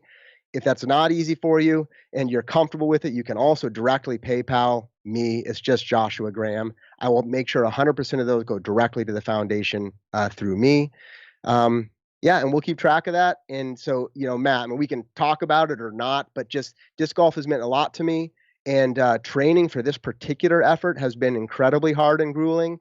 And it just felt like a natural place for two big hobbies of mine to pull them together. You know, being a fan of the Nick and Matt show and maybe having some connections. I also appreciate you all letting me come on and kind of voice what I'm pursuing. So that's it. Yeah, you've helped us I'm out. currently setting up my donation as we speak. Awesome. All right. So you said If, PayPal was yeah, if Joshua you Graham. win- Venmo was. Yes. Do you do Venmo? Yeah, exactly. Both of those are going to be right under my full name, Joshua Graham. Okay. So you can find me out there. Or follow them on PayPal social. or Venmo. Yeah, exactly. Or direct contribution. There, just via a link to a particular Awesome. Fundraiser page. To the chat. So, yeah, it out should be there. pretty simple. To the chat out there. All the people out there If I right somehow now. win the Paul Macbeth disc, That's what I was going to say. I will not be accepting it. They can give it to someone else. So right, I'll say that now. I just want to say ours we've never done where we've requested support for a charitable giving before, but if you would do that here, it'd be very awesome to let you guys know that we've fulfilled that, the $200 match on top of it. I see people commenting that they'd like to, so hopefully you do see that tonight. Josh, there's a chance you don't finish this, but the money's going to a good spot. I don't think people have to worry about that. How confident on a scale of 1 to 100? Yeah. How do you feel about finishing? Do you have any ideas? Percentage? I go up and down, but what I will say is all research says the mental game is the biggest challenge, obviously physical, right? But so I am trying to pump myself up. And so I'm going to say I'm confident I'll finish. If you were to actually ask me, maybe it's like a 75%. Okay. So it'll be hard. It'll be really, really hard. Awesome. Probably 30 hours. And even though my mind will be focused on the running, truthfully, there is a bit of this. I want it to be more than just me. So while I'm running, and so that's why I think about the disc golf community. Think of some of the places we've already seen the Paul Macbeth Foundation put courses in, inspiring new players, new experiences, right, in underserved communities. So I just think it's a cool way to connect this activity. For sure. We're glad Nick, you came on to talk about it. Nick, hopefully you're gonna get some good shoes, and we'll see if you can join me in the ultra marathon circuit. Exactly. So funny story about this. I recently started running. I think I said this last week's episode as well, but Josh is who I hit up, and he actually sent me a store here in Lynchburg that I can go and test out my shoes. I actually have a pretty free day tomorrow, and the shoes that I'm wearing right now, I don't know if it's because of my lack of running or just whatever, but I want to make sure that whatever shoes I am wearing are good for the body. And so now that, I run on a treadmill or I run on pavement, depending on what time of the day I'm running, Josh has been super helpful in helping me out with all that. It literally was like, hey man, I'm getting into running. What shoes should I buy? And he was like, now that's like a new player getting into disc golf and asking what disc they should buy. There's so many different options and there's so many different. And so all of a sudden I had like 7 paragraphs from Josh, and he went out of his way to look up the store and everything like that. And I was like, holy cow, this is what it's like when people ask these kind of questions. Yes. It was pretty cool. Yeah. People are asking me to pen your Venmo. It's at Josh Graham, right? Or at Joshua Graham. Do you know? Yeah, it should be Joshua Graham. I think if I actually look, it's probably like Joshua-Graham. Okay. We want people to get the money to you. You can, Josh, after you get off, go in the chat and pin it, or not pin it, but leave a comment with that, and people will definitely check that out. Okay. We have made it to this point. That is a great initiative, but really the real reason we had you on was to try to beat you at the game called Stat or Fiction. So let's go ahead and get into Stat or Fiction. All right. Oh, I got to line up Josh's screen a little bit here somehow. Or I can move Matt. Yeah, I'm not sure what happened, but I guess you got to move a little bit. Anyways, all right. While I work on this here, Evan, go ahead and get us started. Well, I'll start off by saying, Josh, how about this? Every stat or fiction you get correct, I'll add on $10 to donate to your run. Oh, look at all right, that. Pressure's on. That's good either way. I appreciate it. All right, let's go. It won't be 0. So if you do goose, I get it. I'll still give something. all right. I like it. All right. So we all heard the news that the National Tour is merging with the Disc Golf Pro Tour. So everything forward will be the Disc Golf Pro Tour. So I just had to wrap up the National Tour from its run from 2003 till 2021. I got a question for us, or a stat or fiction. Haley King owns the best NT win percentage all time of any player, MPO or FPO. Okay, repeat that one more time because I always need it twice. That's okay. Haley King owns the best NT win percentage all time of any player. Oh man. So I'm going to, Nick, do you want me to start tonight? No, I'll start. Go for it. I'm going to go stat. I got hope in my homie. Okay. Best win percentage. So this is like, yeah, this would be I'm making this up. If she played in 10 and she won 5, she's a 50% win. Yep. I say that is fiction. Okay, Josh says fiction. I say, and I was right in line with Nick, but now I hear both sides of it, and I'm like, I'm going stat. I'm going stat. All right, Josh, you're the odd man out. Evan, how did this play out? It is fiction. There you go. Man, it is fiction. So Haley King has Do I one. get to guess who? Do I get to guess who actually has the highest? You can go for it. Des Well, Redding. No, that is incorrect. I don't have hers handy, but That's fine. I'll say it in a second. Haley King has won 50% of her NTs. That's excluding any DNFs. That's usually what we do. So she has 3 wins from 6 events she has completed. Juliana Corver has won 57.14% of the NT events she played in 16 wins from 28 events. And just for reference, I didn't even think about JK. yeah, she won the first NT and then played in the last one, which is really cool. And then just to give you a point of reference, the best MPO National Tour win percentage was Paul Macbeth at 31.8%. 31.08, yeah. 23 wins from 74 events. Man, Nice. I'm not starting off too well here. All right, give us the next one. Okay, this one just kind of be a list of stats at USDGC for or USDGC and Worlds for Climo. So you're just going to tell me if it's stat or fiction with that. So Climo at USDGC has 19 starts, 5 wins, and has earned $58,995. Climo at Worlds has 21 starts, 12 wins, and $55,677 earned.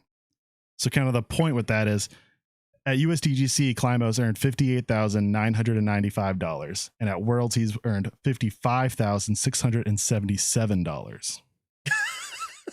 And this, All right. and this is I know the stat or answer. fiction. Josh says he knows the answer. So he's up next. Josh, you are up next. So go ahead and give us what you're All right. thinking. That's a stat. Why are you so confident on that?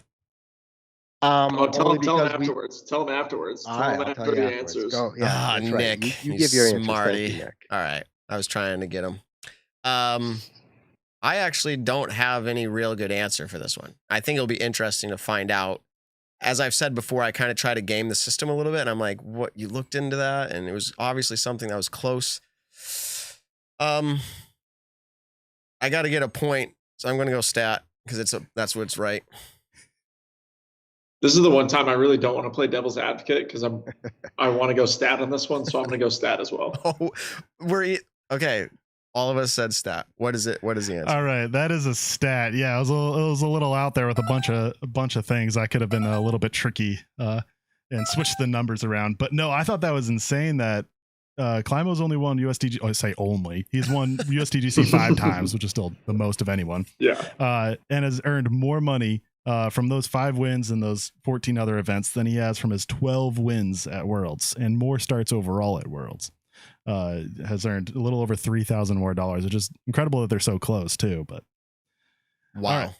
All right. So just to recap here, Josh has 2. Nick and I both have 1. We're riding his coattails. That's how that worked. All right. Give us the next one. Yeah. all right, Is this the final one? yeah. Okay. I have a bonus one if we tie. We can go All into right, it too all if we right, all want, right, all but right. it's there just in case. So stat or fiction number 3. James Conrad has the highest average cash at USDGC all time with $3,860 earned per event. Of all time. The highest average cash of all time at USDGC with $3,860 per event. That's James Conrad. Man. It's not me. It's Nick. No, it is me, isn't it? I No, start. it's you. Yeah, I start. That's too bad.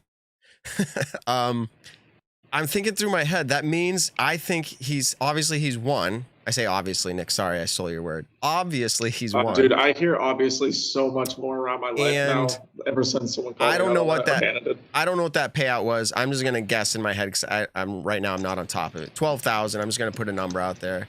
If he even placed top, whatever, and then you divide that by how many times he's played. No offense, but I feel like I'm that girl that was on YouTube, like talking about how many miles you could run in like 60 minutes if you ran 60 miles an hour or something. And I'm like playing out like, so I could probably place about 20th place. And because, no. All right. So let me just get to the point. That number average sounds about right. So I'm just going to say stat. The 3,000, fiction. 3,000, whatever it was. All right. I'm on fiction as well. So this is my chance. This is my chance to tie it up. Or, yeah, I'm the only way that we get a tie. This is it. All right. So go ahead, Evan. Give it to us. All right. That is a stat. Oh, baby. Bring it in. I just tied it right up, baby. Here we go. So just to cover the context, $3,860 per event is the most for James Conrad. Nicola Castro owns the second highest average at $3,395. Ken Climo at $3,105. Paul McBeth at $2,945. Remember, Paul McBeth didn't cash at 2019 or 2018. I was wondering how much of a hit. Yeah, 2019. I was wondering how much of a hit that would be. Yeah. And then that'll do it. I even did the last 5 years just for extra context. Just I thought this was cool too, but wasn't the exact question. But from the last 5 years, 2016 to 2020, Nate Sexton has the highest average cash at $4,223. James Conrad's only played 5 events, so he's the same. Jeremy Colling's in third, Ricky Wasaki's fourth, McBeth's fifth, Dickerson LaCastro. Well, okay. So now you have to give us the bonus because we have a tie. All right. So going back to this, so this kind of stat or fiction. It's kind of a stat or fiction. I felt for a bonus, it should be a little bit more open-ended. Okay. So with the NT wrapping up, there were 3 players who earned $100,000 all time from national tour events. Name those 3 players. Okay, one more time. Sorry. Because I'm processing. This is how I process. Name the 3 players that earned $100,000 all time in cash prize from national tour events. I wish we probably should write him down and hold him up or something so he doesn't hear. But I'll give one, he gives one. I'm saying Paul McBeth. All right. I'm saying Paul McBeth as well. Okay, so after Paul McBeth. We'll have Josh lead on this guess. Okay, go ahead, Josh. All right. Okay. I'm just going to copy him. Should I say correct as you guys go, or I'll wait until the end? Yeah, wait till the end. If you say different, That's fine. McBeth, other NT. Okay.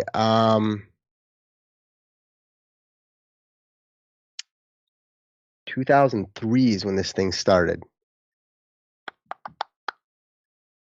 All right. Climo. Dude, I'm not okay. That could be the make or break there. I'm going with Ricky Wysocki. All right. And I was gonna pick Wysocki, so the difference will be what you pick for a third. Oh man. Could it be FPO? Could it be Paige Pierce? That was the other one I was thinking, but I didn't say it. Well, thanks for affirming that for me now. Well, could be misleading you, but this is tough, everybody. This is tough. I'm going to look at the chat. No, I'm just going to roll the dice. I'll say Paige Pierce. Did either of us get more than the other, Evan? Or is it still a tie? No, you guys both got 2 out of 3. Ricky and Paul?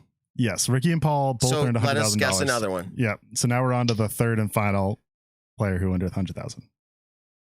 I'm gonna guess. Yeah, I'm gonna guess it's another MPO player. If Paige didn't get it, and no offense to all the other FPO players, but like that's what I'm feeling. Everyone's screaming right now what it is. I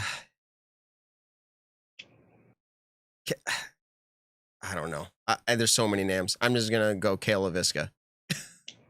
all right, and I'm going to say Eagle McMahon. Recency bias, but payouts have been bigger. Oh, yeah. Right? You go too far back, they're too low. So that's my guess. All right, neither of those are correct. I see Kale way down on this list. He had 45,000. Okay, yeah. So who got the highest? Okay. Who had the highest Out of those 2 players? Eagle. No, Kale. Kale has $45,418 from national tour events. Eagle has $43,433. That's a weird number to say. He skips. I think we have to go on that because we're going to guess for a long time, but I am interested to hear. All right. So, Sue and Raleigh actually got this exactly correct One of our before listeners. you guys even finished. It is Ricky Wysocki, Paul Macbeth, Ricky Wysocki, and Dave Feldberg. Wow. Paul Macbeth 137,000. Ricky with 116,000. Dave Feldberg with 113,000. Nate Doss is the next closest with 93,000. Barry Schultz is the fifth highest with 68,000. So there's a very large gap. Wow. Down to that. So I had to give myself that point. And I think that's how it finished out last week. It was like 1, 2, 3 across the board, and I somehow pulled it off. I'm starting to feel good, but also bad. I don't like beating the guest, but this is my brother, so I kind of feel okay about that. Yeah, right. I was going to say, what are you talking about? All right, let's close out this segment here. As we get ready, I know a lot of people are out there in the chats waiting for Jeff Spring. We're just about to line him up. So, Josh, what does your preparation look like leading right up to the run? Are you eating a whole pizza? Maybe some pulled pork? Like, what's the meal strategy? Well, I will eat pretty normal because I want my body to feel normal. So I just don't do anything out of the ordinary. But Matt, I will eat thousands and thousands of calories while I'm running, literally while I'm running. So baked potatoes, pizza, bacon, candy, plus many other things. So it's been pretty intense. Again, some of you on this call, I understand, could care less and think it's stupid and ask why. I get that and understand that. If you are curious, though, again, I'm going to post a lot more of what's actually happening with my race. Just, follow on Instagram if you're curious, and then unfollow when you don't want to hear any more about it. But yeah, I'm looking forward to it. And Matt, I know in just a moment we'll drop for a better guest, and I'll stay on it and watch. Of course, tell Jeff I said hi. But I want to mention that even while we've been sitting here, there's been at least $150 that have come in based on what I can see. Thank you to the Nick and Matt Show followers and listeners. Yeah. Wow. Yeah, and I think there's probably a few others who are pending, whatever. So remember, that will be doubled. So as far as contributions to the fundraiser, just since we mentioned it, we're about $300, and some more may trickle in. So yeah, It's a true thank you. That's meaningful to me, and in reality, that's more meaningful to those who will benefit from what the foundation does, right? So thank you to everybody for doing that. That's tremendous. And in fact, I bet you just with that little recap you did right there, we can get you to that matched fully 200. You said it was just shy of that, right? About 160 or something? It was like 150, but okay. I know there were some others who are probably looking to still contribute. So, awesome. Yeah. So that's awesome. Again, thank you. Yeah, I have run a lot this year and a lot last year. The furthest I've ever run is 50 miles. I've run 40, I've run 30, I've done a lot of training runs. So it's not a big deal to go out and run like a marathon on a weekend, but there's nothing like 100 miles because this includes overnight, 12 hours in the dark, no sleep. We run right through central Massachusetts. Going right Sounds down like a good time. All right. Josh, no, it won't be. But again, thank you, Nick. Thanks for loaning some of your show's time. I truly enjoy listening to you all, even though you're a friend, and Matt, you're a brother. When this podcast is up, I put it right to the top of my playlist. So I love it. We appreciate you, Josh. Yeah. Evan had one last question. Do you have a map of the route you're running? Oh yeah. Yeah. The name of this race is the Mid-State Massive. And yes, I have a map. I have it fully detailed. Well, I was more not for you to know where you're going, but if someone just happens to open the side of the road, big sign, throw you some water. Cool. Yeah. All right, everybody. That was my brother Josh. Check us out over on the Disc Golf Network, Disc Golf Pro Talk with Matt and Josh. It is another show. I'm not trying to steal followers, Nick, but it's a different show. So, all right. You can double up on all the double up. Get everybody involved. All right. Yeah, exactly. All right, we're booting you out. We'll talk to you later. Thank you. Thank you. Peace. All right, everybody. That was Josh. Yes, last name Graham. We are excited to support that. And just to hear, Nick, we just raised money for this good cause on our show, like a snap of the finger. How'd that happen? It's awesome. No, the disc golf community is super supportive, and I've said that for years now. And so just being able to put it into a good cause with the Paul Macbeth Foundation, and then also Josh running this marathon or ultra marathon as it is, it's pretty cool. Put the two together. I'm excited to see how it goes. And 100 miles, that's a lot. Driving that is pretty miserable, so I can't imagine running it. So he runs 100 miles. He comes on our show with a better camera and microphone than you. And I don't know. And they say he looks like a blend of Nick and Matt. Like it's time for him to own the show. He owns the show. You and me can leave. I can't get the facial hair like you guys get, so. Well, that was pretty awesome to have him on. And the stat or fiction we totally love the fact that Statmando does that for us. It's very awesome. But I want to say, without further ado, and I can't diss all of our other guests by saying this, but here we go. The moment and the man so many have been waiting for tonight. I've seen it in the chat multiple times. Hey, is Jeff Spring been on yet? Is Jeff on yet? Is Jeff on yet? So let's go ahead and bring him in. Jeff, where are you at in this world right now? Are you up in Vermont? You traveling around still, getting ready for the Pro Tour finale? What's going on? I am in Charlotte, North Carolina. Hopefully you guys can hear me okay. But yeah, I'm down here prepping for the USDGC, which starts shortly, 2 days from now. Got the pay-per-view for that coming online. And of course for the Tour Championship, which is at Hornets Nest, and that's next week. So just like a really exciting end to the season. But thanks for having me on, guys. Happy to talk all things disc golf. Wow. Yeah, exactly. We got to get right into it. You guys just released the Pro Tour schedule for the 2022 season. And I think one of the biggest things that people are noting is playoffs. Can you talk to us about the playoffs yet, or is that something that's going to come out in the future? Well, yeah, I'm happy to talk as much as I can. You know, we have certainly heard a lot of feedback and a lot of excited people. You know, this is something that naturally I think is the progression for our sport. And, you know, with the PDGA merger of the NT and the Disc Golf Pro Tour, it was a perfect time and a perfect year to make it happen. You know, we really worked the schedule hard to get back to Emporia. The Pro Worlds date was set, 10 months ago. And that was one of our biggest challenges. But then after that, we realized, like, listen, this is a perfect setup for the introduction of the playoffs, because we're in Emporia. We literally have 4 off weekends before the USDGC. And, dragging the entire tour all the way up to the East Coast per se, maybe challenging. And so, the top athletes in our sport, I think that there's a little bit more expectation on them, and getting them up to Vermont, then to Massachusetts, with just 1 week in between that swing and then 1 week to USDGC. We felt like, hey, these are all crucial, important events. We've been playing around with the playoff idea for a while. And so just very much like the FedEx Cup, the fields will be limited, and it will dwindle down. And we already have a limited field for the Tour Championship. So it all kind of fits in perfectly. So Wow. how does one, I don't really know too much about the FedEx Cup, but let's say I go out and I'm playing all the Pro Tour events next year. How am I invited into the playoffs? How am I disqualified from the playoffs? Anything like that? Yeah, so it's all going to be based around Disc Golf Pro Tour points. And, we've really focused on making sure that the points matter in order to get into the Match Play Championship, in order to get into the Tour Championship, in order to achieve a lot of the goals on Disc Golf Pro Tour seasons.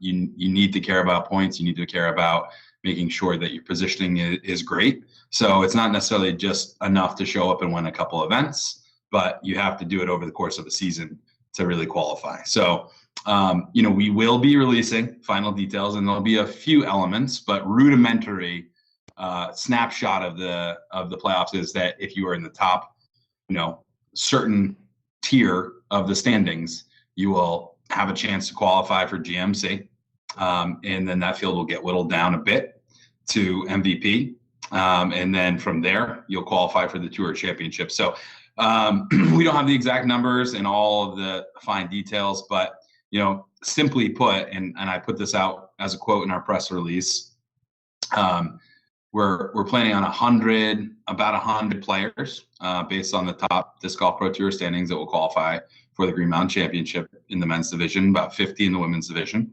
which is pretty broad. If you are a touring pro, you should be able to execute that. If you're one of the top 100 players, one of the top 50 players, you make it in. But from there, it would whittle down to 80 and 40. Again, working numbers, and we'll release all the details in the near future for the MVP Open.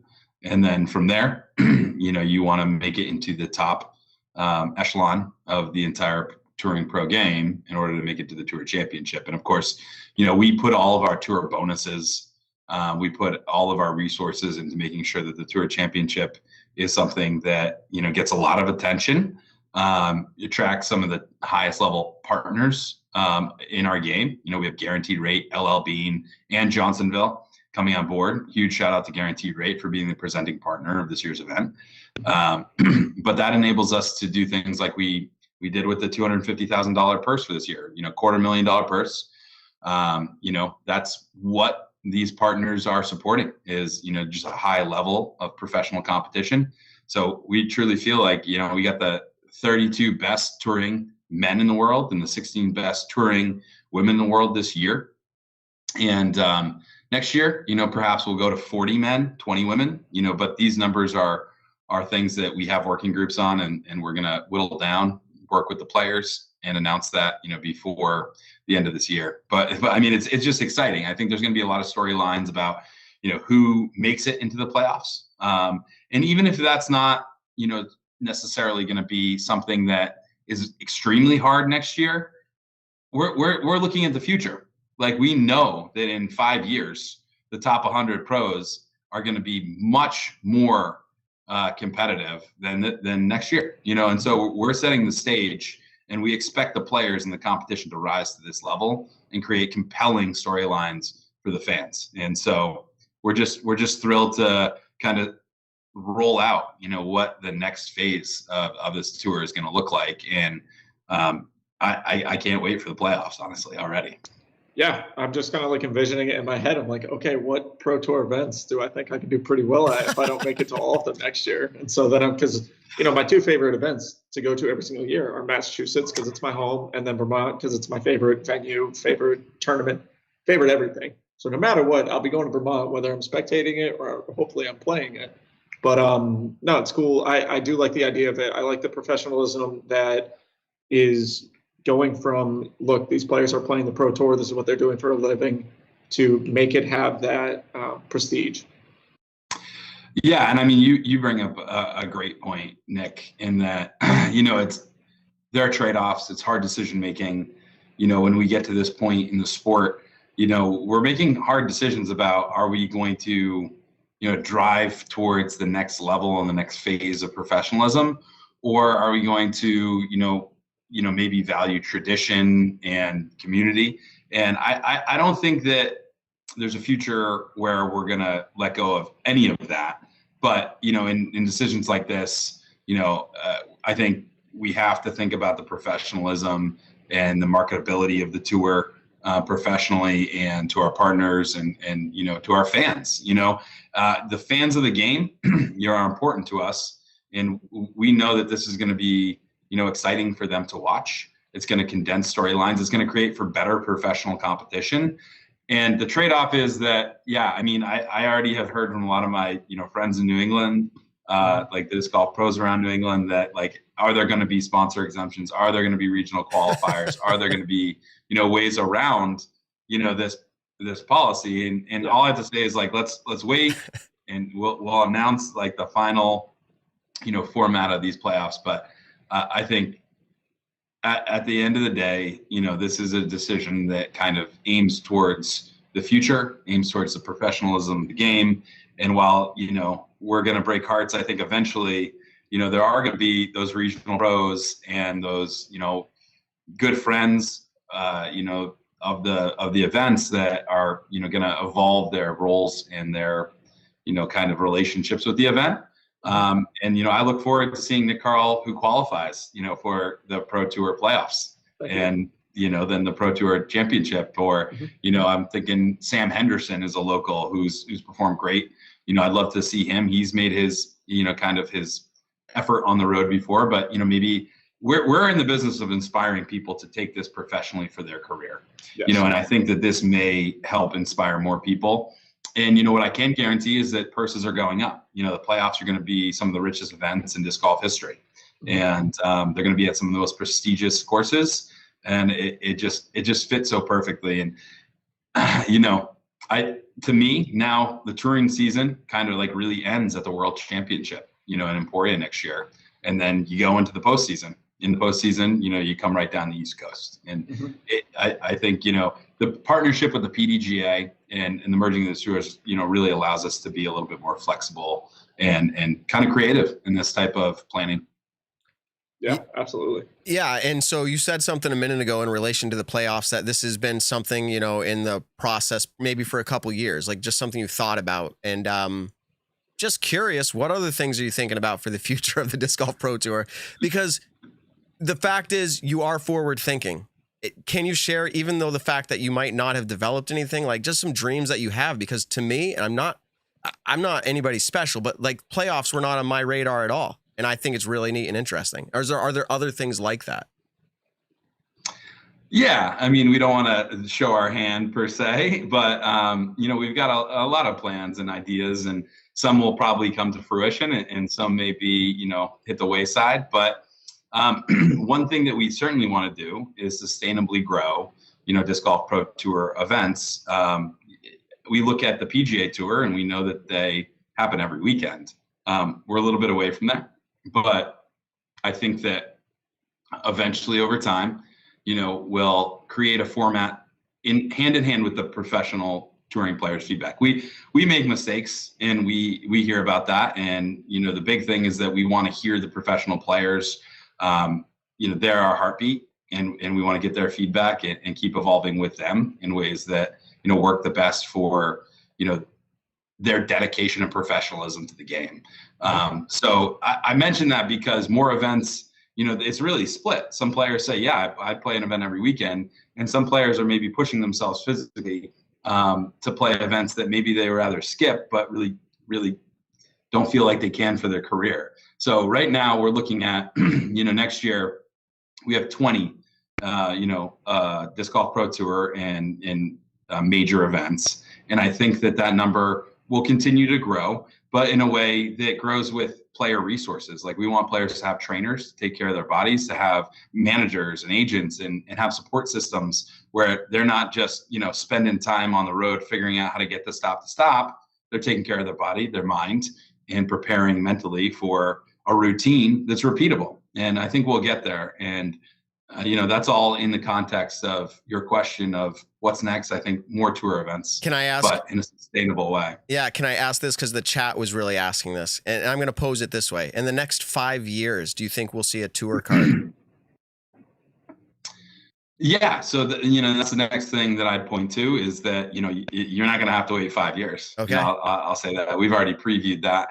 You know, we plan on having next year be a straddle year, where a tour card debuts, but isn't a true, you know, only way to play. You know, in the future, when the tour card is fully fleshed out, and, you know, this is something we're working on with the PDGA, and is going to get vetted with the competition committee, and we're going to go through the right channels.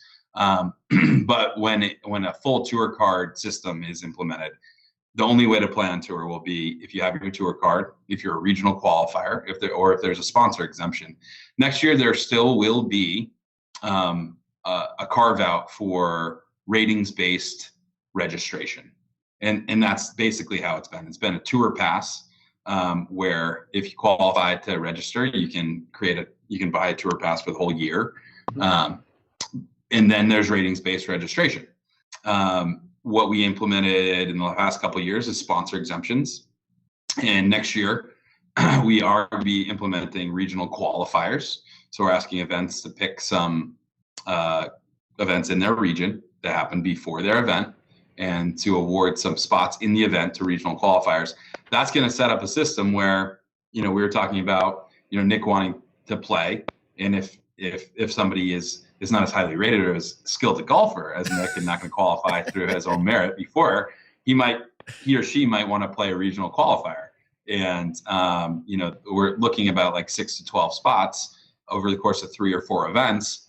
And, you know, if you are pro in the region, that's how you're going to get in. If you can't get in, you know, on ratings-based qualification next year, or you don't have your tour card in the future. So we don't want to leave regions behind, and it's always going to be great to have regional talent in the event. And I don't think we have to compromise that. That's where I'm saying, like, there's a compromise sometimes, but you always want to remember the community, the spirit of the game, and don't forget where you came from as you professionalize the sport. I mean, it's really important. And, you know, we're connected to so many communities, and we want to get back to those communities, but we want to also create opportunities for the pros in those communities that, you know, may want to try their hands. And I mean, I think it's going to be nothing but entertainment. So But the other thing I'll say, and in terms of your question, I think that those are two things: more events, tour card, and registration process. The third thing I'll say is, like, when there is a tour card, there's going to need to be a qualifying tour. And, we definitely are looking at that. And so looking at, if I'm an up and comer, how do I get my tour card? And so those processes are being worked on. And again, our partners at the PDGA will consult, the players will consult, our team will put our heads together and really vet out a process that allows people to qualify for their tour card. In the PGA Tour, there's Q School, there's Corn Ferry Tour, and I can picture, kind of similar elements on the Disc Golf Pro Tour in years to come. I love it. It just hypes me up. Like I love it. It motivates me as a player, not just content creator for the sport of disc golf, but as a player myself, knowing that I'm on the cusp of, whether I'm in it or whether I'm out of it. And so now knowing that two of my favorite events next year are going to be playoff events, that just makes the off season for me that much more attackable. Of look, if I do want to compete at my two favorite events next year, I have to go out and prove that I'm able to do that. And so, yeah, as a motivating factor, this is perfect. Awesome. I was looking through the schedule, and I'm not doing detective work, but I'm looking at the calendar, and I'm seeing back-to-back weeks, trying to figure out how it all played out. I can imagine that was a major juggling effort. I did see something, and maybe it's a typo, or maybe I messed it up, or maybe it is what it is. OTB Open appears to be Friday through Tuesday. Is that a 5-day event? Yeah, I mean, it's definitely a typo. Okay. I looked at the dates. We'll own if that's the case. But no, it's a 3-day event. It's Friday through Sunday. Okay, let me just, you said it's a typo. I just wanted to look. May 20th through May 24th. So no matter how you slice it, if it's 3 days, that's not right. Okay. It ends on the 22nd. So okay. Well, there you go. You heard the correction here first. That's okay. And I was just doing one of those deep dive calendar things. I was like, that's interesting. All right, cool. Just generally, as you get ready to wrap up here in this conversation, we got one question from Stat Mando. They're in the house. We have them on the show often. So I'm going to pass it over to Evan, and then I've got one follow-up here. Yeah, I mean, so as the schedule came out, we saw that there was 2 new events to this Disc Golf Pro Tour, although one that was on before DDO. So DDO and Texas State Disc Golf Championship came from the National Tour. What went into the decision to take those events either over other ones, or what brought those onto the Disc Golf Pro Tour? Yeah, I mean, mostly just how things fit into the schedule. We were at both events with the Disc Golf Network, and there was a good complementary, kind of spaces for those events to come on. The other 2 that we've already committed to on the Silver Series, the Beaver State Fling and the Masters Cup. We, really considered, adding an Elite Series, for those events, but there's a combination of factors with the Beaver State Fling. They haven't been on tour for a little bit due to just factors, relating to the pandemic here. Also, the Jeff Haggerty have retired from the event. They have run the event for the past 10 years, and they're handing it off to a new team. We're very confident in the team, but, with no live coverage, it looks like available, and new team, year off. We're basically just working with that team to try to re-elevate the event. It's an amazing course. We want to be at the best courses in the world. We know that Milo is one of them. With Santa Cruz, I love Matt, the TD there. I went out and met him, but they were also in agreement that maybe it's best fit to do a Silver Series. We do anticipate the final day going to the golf course, so we may be able to do live.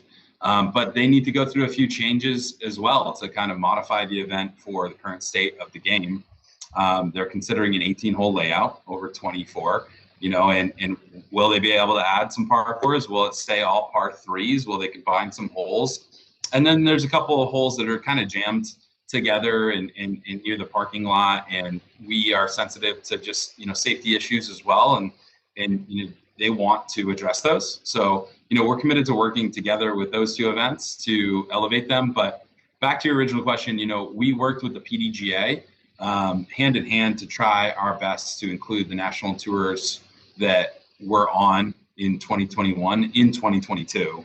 And, it wasn't a requirement. We just know that they have experience with the PDGA at that level, that they're high caliber events. And, an event like, Delaware, we hope to see back on tour. I think that they kind of indicated that they wanted to take a year off or scale back, but you never know. They may, start up discussions with us for Silver Series.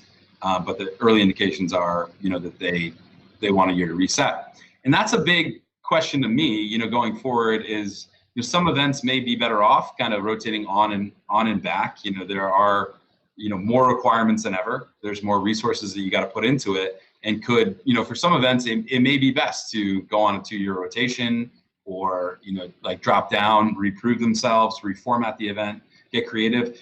For the requirements that we're seeing coming up, player-only parking, tons of parking for spectators, whole different media, environment, a lot of more activations on site with food, drink, spectator experience, a lot more activations in terms of player safety that we want to make and course safety. We want to modernize some of these venues, and some of the venues may need to take a step back for a year and think like, are we at the right course? Are we in the right space? What can we do to evolve our venue and our events to reach the new, standards? And I look forward to that. And I know that all the events do too. And this is going to be nothing but a great challenge for the teams that are truly professional and motivated to stay on the Disc Golf Pro Tour. Awesome. And we're going to just about cut you loose, but we did get a super chat and we don't always cater to those.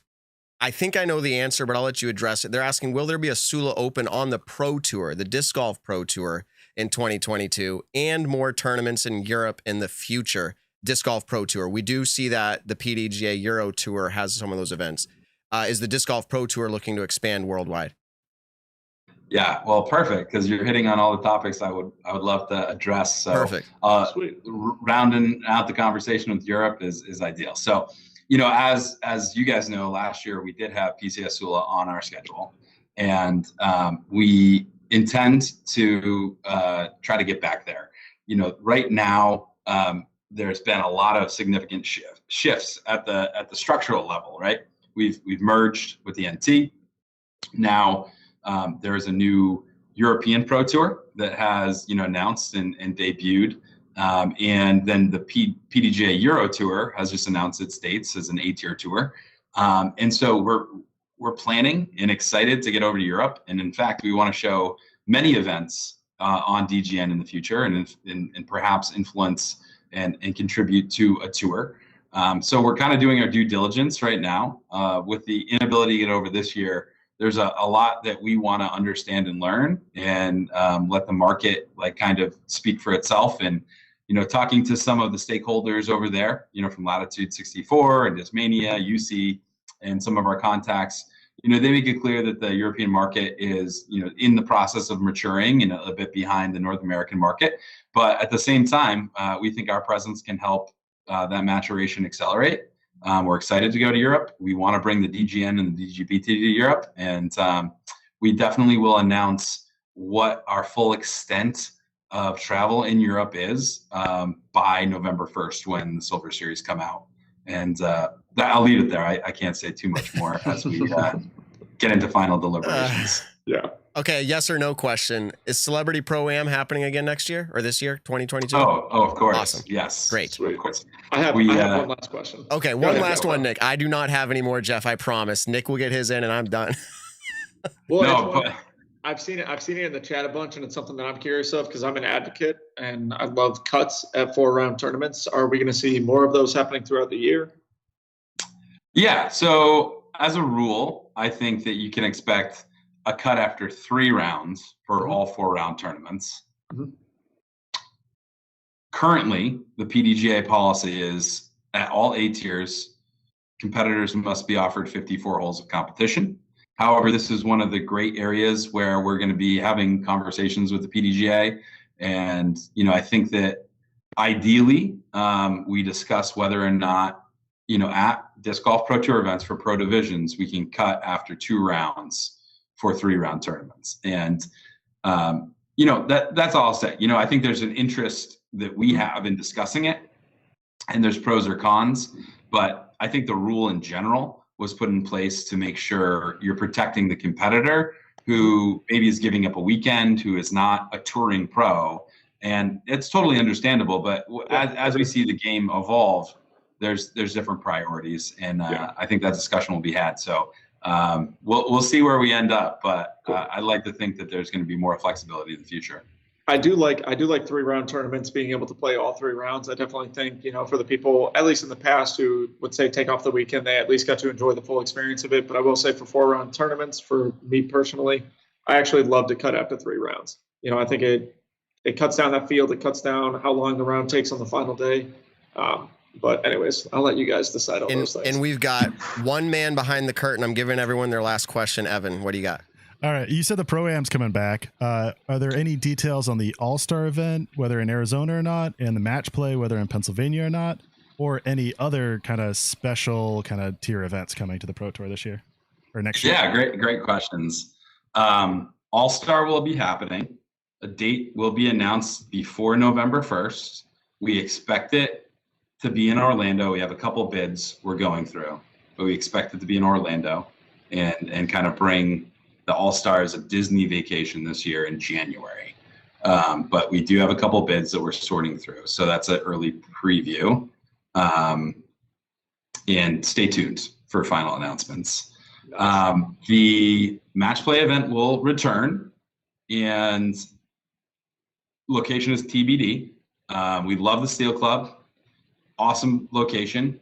We want to keep working on that course. And there's a ton of potential that maybe people didn't see in the match play there with the 12-hole layout. But, I know that there's a lot more that can be done, and it's a very professional venue. But that there's potential to go to a different venue there, and there's a lot to be worked out on that one. But that should be announced by November 1st as well. And my thought on the Celebrity Pro-Am is that we might do 2 a year. I mean, if Ben Askren in Funky Farms wants us back, which he said he did, we'll probably do the homegrown Celeb Pro there without spectators. But there is a vision of like a resort course and big spectating crowds for a bigger Pro-Am that could happen, annually as well. So there's some insider info for the audience here. Big party, tailgating, hanging out, resort, amazing. I can see it and envision it. That's awesome. Jeff, you've given us more than enough time. I think you've given us a little bit more than we even planned on, so I appreciate that very much. We'd like to have you back in the future as things, unfold and all that. We appreciate very much that. I'm just going to let you go because I know if I say, do you have anything to say, we'll be here another 10 minutes. All right. Thanks a lot. And it is sometimes my fault that we No. It's all Matt's. No, it's all Matt's fault. Don't you worry. It's the Nick and Matt show. Thanks, fellas. It's the Nick and Matt show. Thank All you, right. See you, Jeff. All right. Out of here. Here we go. That's funny. I kind of not on purpose, jabbed him. I'm like, I can't even let him get a goodbye message or else. But honestly, between you, me, and him, we could do a show for probably 4 hours, I think. I think we could get there. I don't know if my shoulders could take that. Your shoulders. I'm just like sitting here. Slouching. It's probably because I have awful posture. But it's slouching down. I did not mean to call them out on a typo. I was genuinely like a 5-day event. Like this is like really interesting. Yeah. So no, that was a typo. Just generally also I'm looking Jonesboro and DDO are back-to-back weeks. But once you start August 5th, so put this down for next year, August 5th, you have Deglow, Ledgestone, Des Moines, and Worlds all back to back to back to back. So it's another like 1, 2, 3, 4, all of August. Were they really? Yeah. I thought there was a little bit of a break. No, Deglow and Ledgestone, looks like there's a week off in between. Man, did I miss? Yeah. I went through this But Ledgestone again. and Des Moines are back to back. Unless there was another typo. And then 2 weeks before Worlds from Des Moines to Matt, you're speaking right there is a typo. All right, well, I'm going to go look how I messed that up. But I was going through the calendar. I found one thing. I don't need to find anything else. You guys can correct me. And on the other screen right now, I've got Jeff like smirking at me and it's driving me crazy. I'm going to put it up just so you can see what I'm having to deal with right now. Like, he's like, Matt, be done talking. He's disappointed in you. Yeah, it's like, I have to clear the screen somehow. Hold on. I can't even pay attention. There we go. All right. Shout out. I'm excited to see the release of the Silver Series because there were a lot of tournaments on the Pro Tour Elite Series side of it to where I was like, you know what, there's, a week off here, 2 weeks off there, whatever. I'm excited to see how many Silver Series bump into that spot to make it almost like every single week players are playing a tournament. Yeah. Shout out to one of our biggest fans, Eagles dad, Pat McMahon. He's in the chat. He was in the chat. Oh, nice. Pat, if you're in the chat still, or if you're listening, great meeting you at MVP. Good times. I really appreciated that, hanging out. I got to throw with him, and I'm like, maybe I can keep up with the Eagles' dad if I can't keep up with Eagle. Just kidding. Good times. He was out here on vacation with his son, hit up GMC and the rest. That's pretty cool. Nick, Kristen Tatar, I think it's worth talking about. Where is she? I feel so bad about that. Where is she at in the UDisc rankings now? Does anybody know? Is she one or two? I think she's one. One. I think she should be one right now. And she's not able to come over and compete due to, I would just say, COVID regulations. They think that they met them. They planned ahead. They did what they needed to do in their understanding. And they're being told that they can't board the flight. Now, hold on. Statmando's raising their I just finger said she's to the number air. one. Sorry. Oh, she's number one. Yeah. She's number Just one. confirmed it. I thought we had Barely breaking above news. Evelina. Barely. Okay. So that's unfortunate. The pictures I saw, I thought she was even maybe bringing her daughter with her, or I'm just imagining that. But that is completely unfortunate. Again, they thought they were meeting the guidelines, and it ends up not being the case. So they will not be at Throw Pink. Was she going to qualify for the Pro Tour finale? Did she? I mean, I would hope so. She kicked ass on the Pro Tour. Yeah. Actually, I don't know. How because many did she didn't get play, to play though? all the events. She played some Yeah, Silver that's a good point. Series and a couple Elite. I'll see if I can. Man, let's get that Pull up answer. the Pro Tour Hold page. on, I got it loading right now. All right. Evan's got Okay, it cool. loading. That makes it easier for me. And 'cause I'm as on he a goes laptop to on a get bunch of that- cardboard. She was 21st, so she didn't make it. Oh, so she didn't Which qualify I mean, for it. still is incredible because she So, came in first, third from the Okay. 4 Pro Tour events. so if she was coming over for Throw Pink, was that it? Like, or was she, I'm sure there would be other events or whatever, but maybe that was it. All right.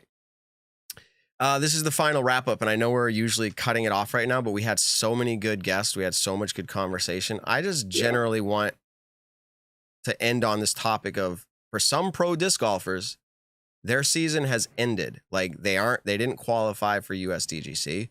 They aren't going to play the Pro Tour Championship. And I'm talking about Nick Carl. I'm talking about. You're not wrong though. No, yeah, but I'm talking about a whole bunch of players, okay, like you, but and others who you might have expected to do this. Like, what do you think they are thinking about? Like right now, their season officially. I mean, they might play an A tier or a B tier here on the way out, but like their season's over. The people who didn't make that, what are they thinking in preparation for next year? What are you thinking, Nick? I mean, I have 3 tournaments left, I think, this year, and then I'm done. And to be honest, I'm super excited to hopefully just finish out the season strong, maybe notch another win, maybe 2, maybe 3. My goal is to win every single event locally that I go to. So, I mean, I would like to try to do that. But then after that tournament in November, I'm done for the season. And honestly, I can't wait for the off season just to, one, kind of relax a little bit. I'll probably go home back to Massachusetts for like a week for Thanksgiving or something like that during the month of November.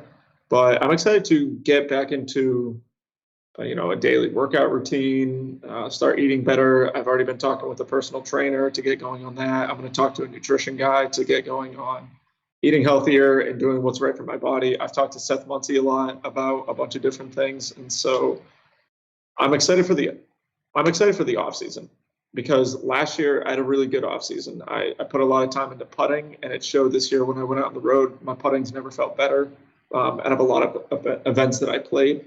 Now it's just focusing on getting some more body strength and, figuring out backhand form better, figuring out my forehand form better, just to increase all levels of my game, not just my putting. So, yeah, I'm excited for the off season a ton, actually. Okay, so maybe there's a lot of players like you, and that's generally, the take that most of them would give. Like, I like to just think about and say, like, well, like, what is actually going through their brain? Like, I didn't perform the way I wanted. For instance, actually, I'm not going to say his name. I don't need to call him out. I saw a nice live feed this morning, or listened to it on the way to work, because somebody was processing their season, and they were doing it on like Facebook Live before Facebook shut down today. And they were processing, oh, this was my worst season ever. Like previous years, I made it to further, and all these things that I was accomplishing, and I'm not doing that now. The tour is ramping up so fast. And everything from what Jeff Spring talked about to playoffs, you're going to have to qualify. It's going to make everything more competitive, and players are going to invest more. And so if you are, and again, I'm not calling out anybody specific, but if you're the player who's just casually touring because that's your lifestyle, you're not going to make it. It is a lifestyle sport. I do believe that. Okay. It's a lifetime sport. But as far as the pro tour is concerned, if you are just casually touring as a lifestyle, you like the van life, you like waking up, having, your breakfast at T-Pad 1 while we watch people tee off. And I'm not making fun of anybody. I'm just saying, like, the sport is going to get to the point where you're going to have to take it as serious as any other pro sport if you want to compete at the top level. The sport's big enough for everybody, but at the pro tour level, I think there's players evaluating right now, can I afford to keep touring the lifestyle? And I think we are going to start to see players drop off of that, and you will just see them start to hit random events here and there. But you will see a core that are going to step up, and it's just going to take the sport to the next level. So that's kind of my takeaway. I don't know for sure what everybody's thinking, but I was listening to one player in particular today, and it just stood out to me that there's a crossroads for a lot of players. That's my take. Evan, do you have any closing thoughts on that? Well, I'm super excited next year for the first playoff event at GMC to have 100 players participating in it. It felt like a lot of players were in like that 33 to 40 for the men and maybe barely outside for the women, outside of 16. Next year they'll get a chance to, they had a chance this year, and whether they didn't, plan and play all the events they could, or they just, didn't do as well. But next year they'll have more kind of set playoff events to kind of really get in the zone for. And that's really exciting to see, more people because the field's getting way more competitive. So. Yeah. Oh God. Yeah. Yeah. And the reality is, I saw somebody's in the chat say here, like, well, I think it was Doc Zen. I'm glad I'm not a pro. I'd never want to think of disc golf as a job and be waiting for an off season. Now, here's the thing.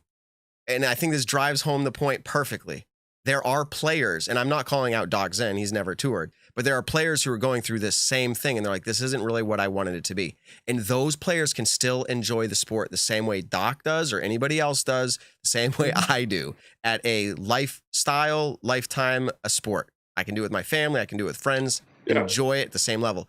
But the players who are choosing to make this their career are a different, I'll say breed, they're a different level. They're taking this so seriously that honestly, they might not want to play disc golf in their spare time. Like, this is their job. They've chosen it. They do love it, but it's a different thing for them all together.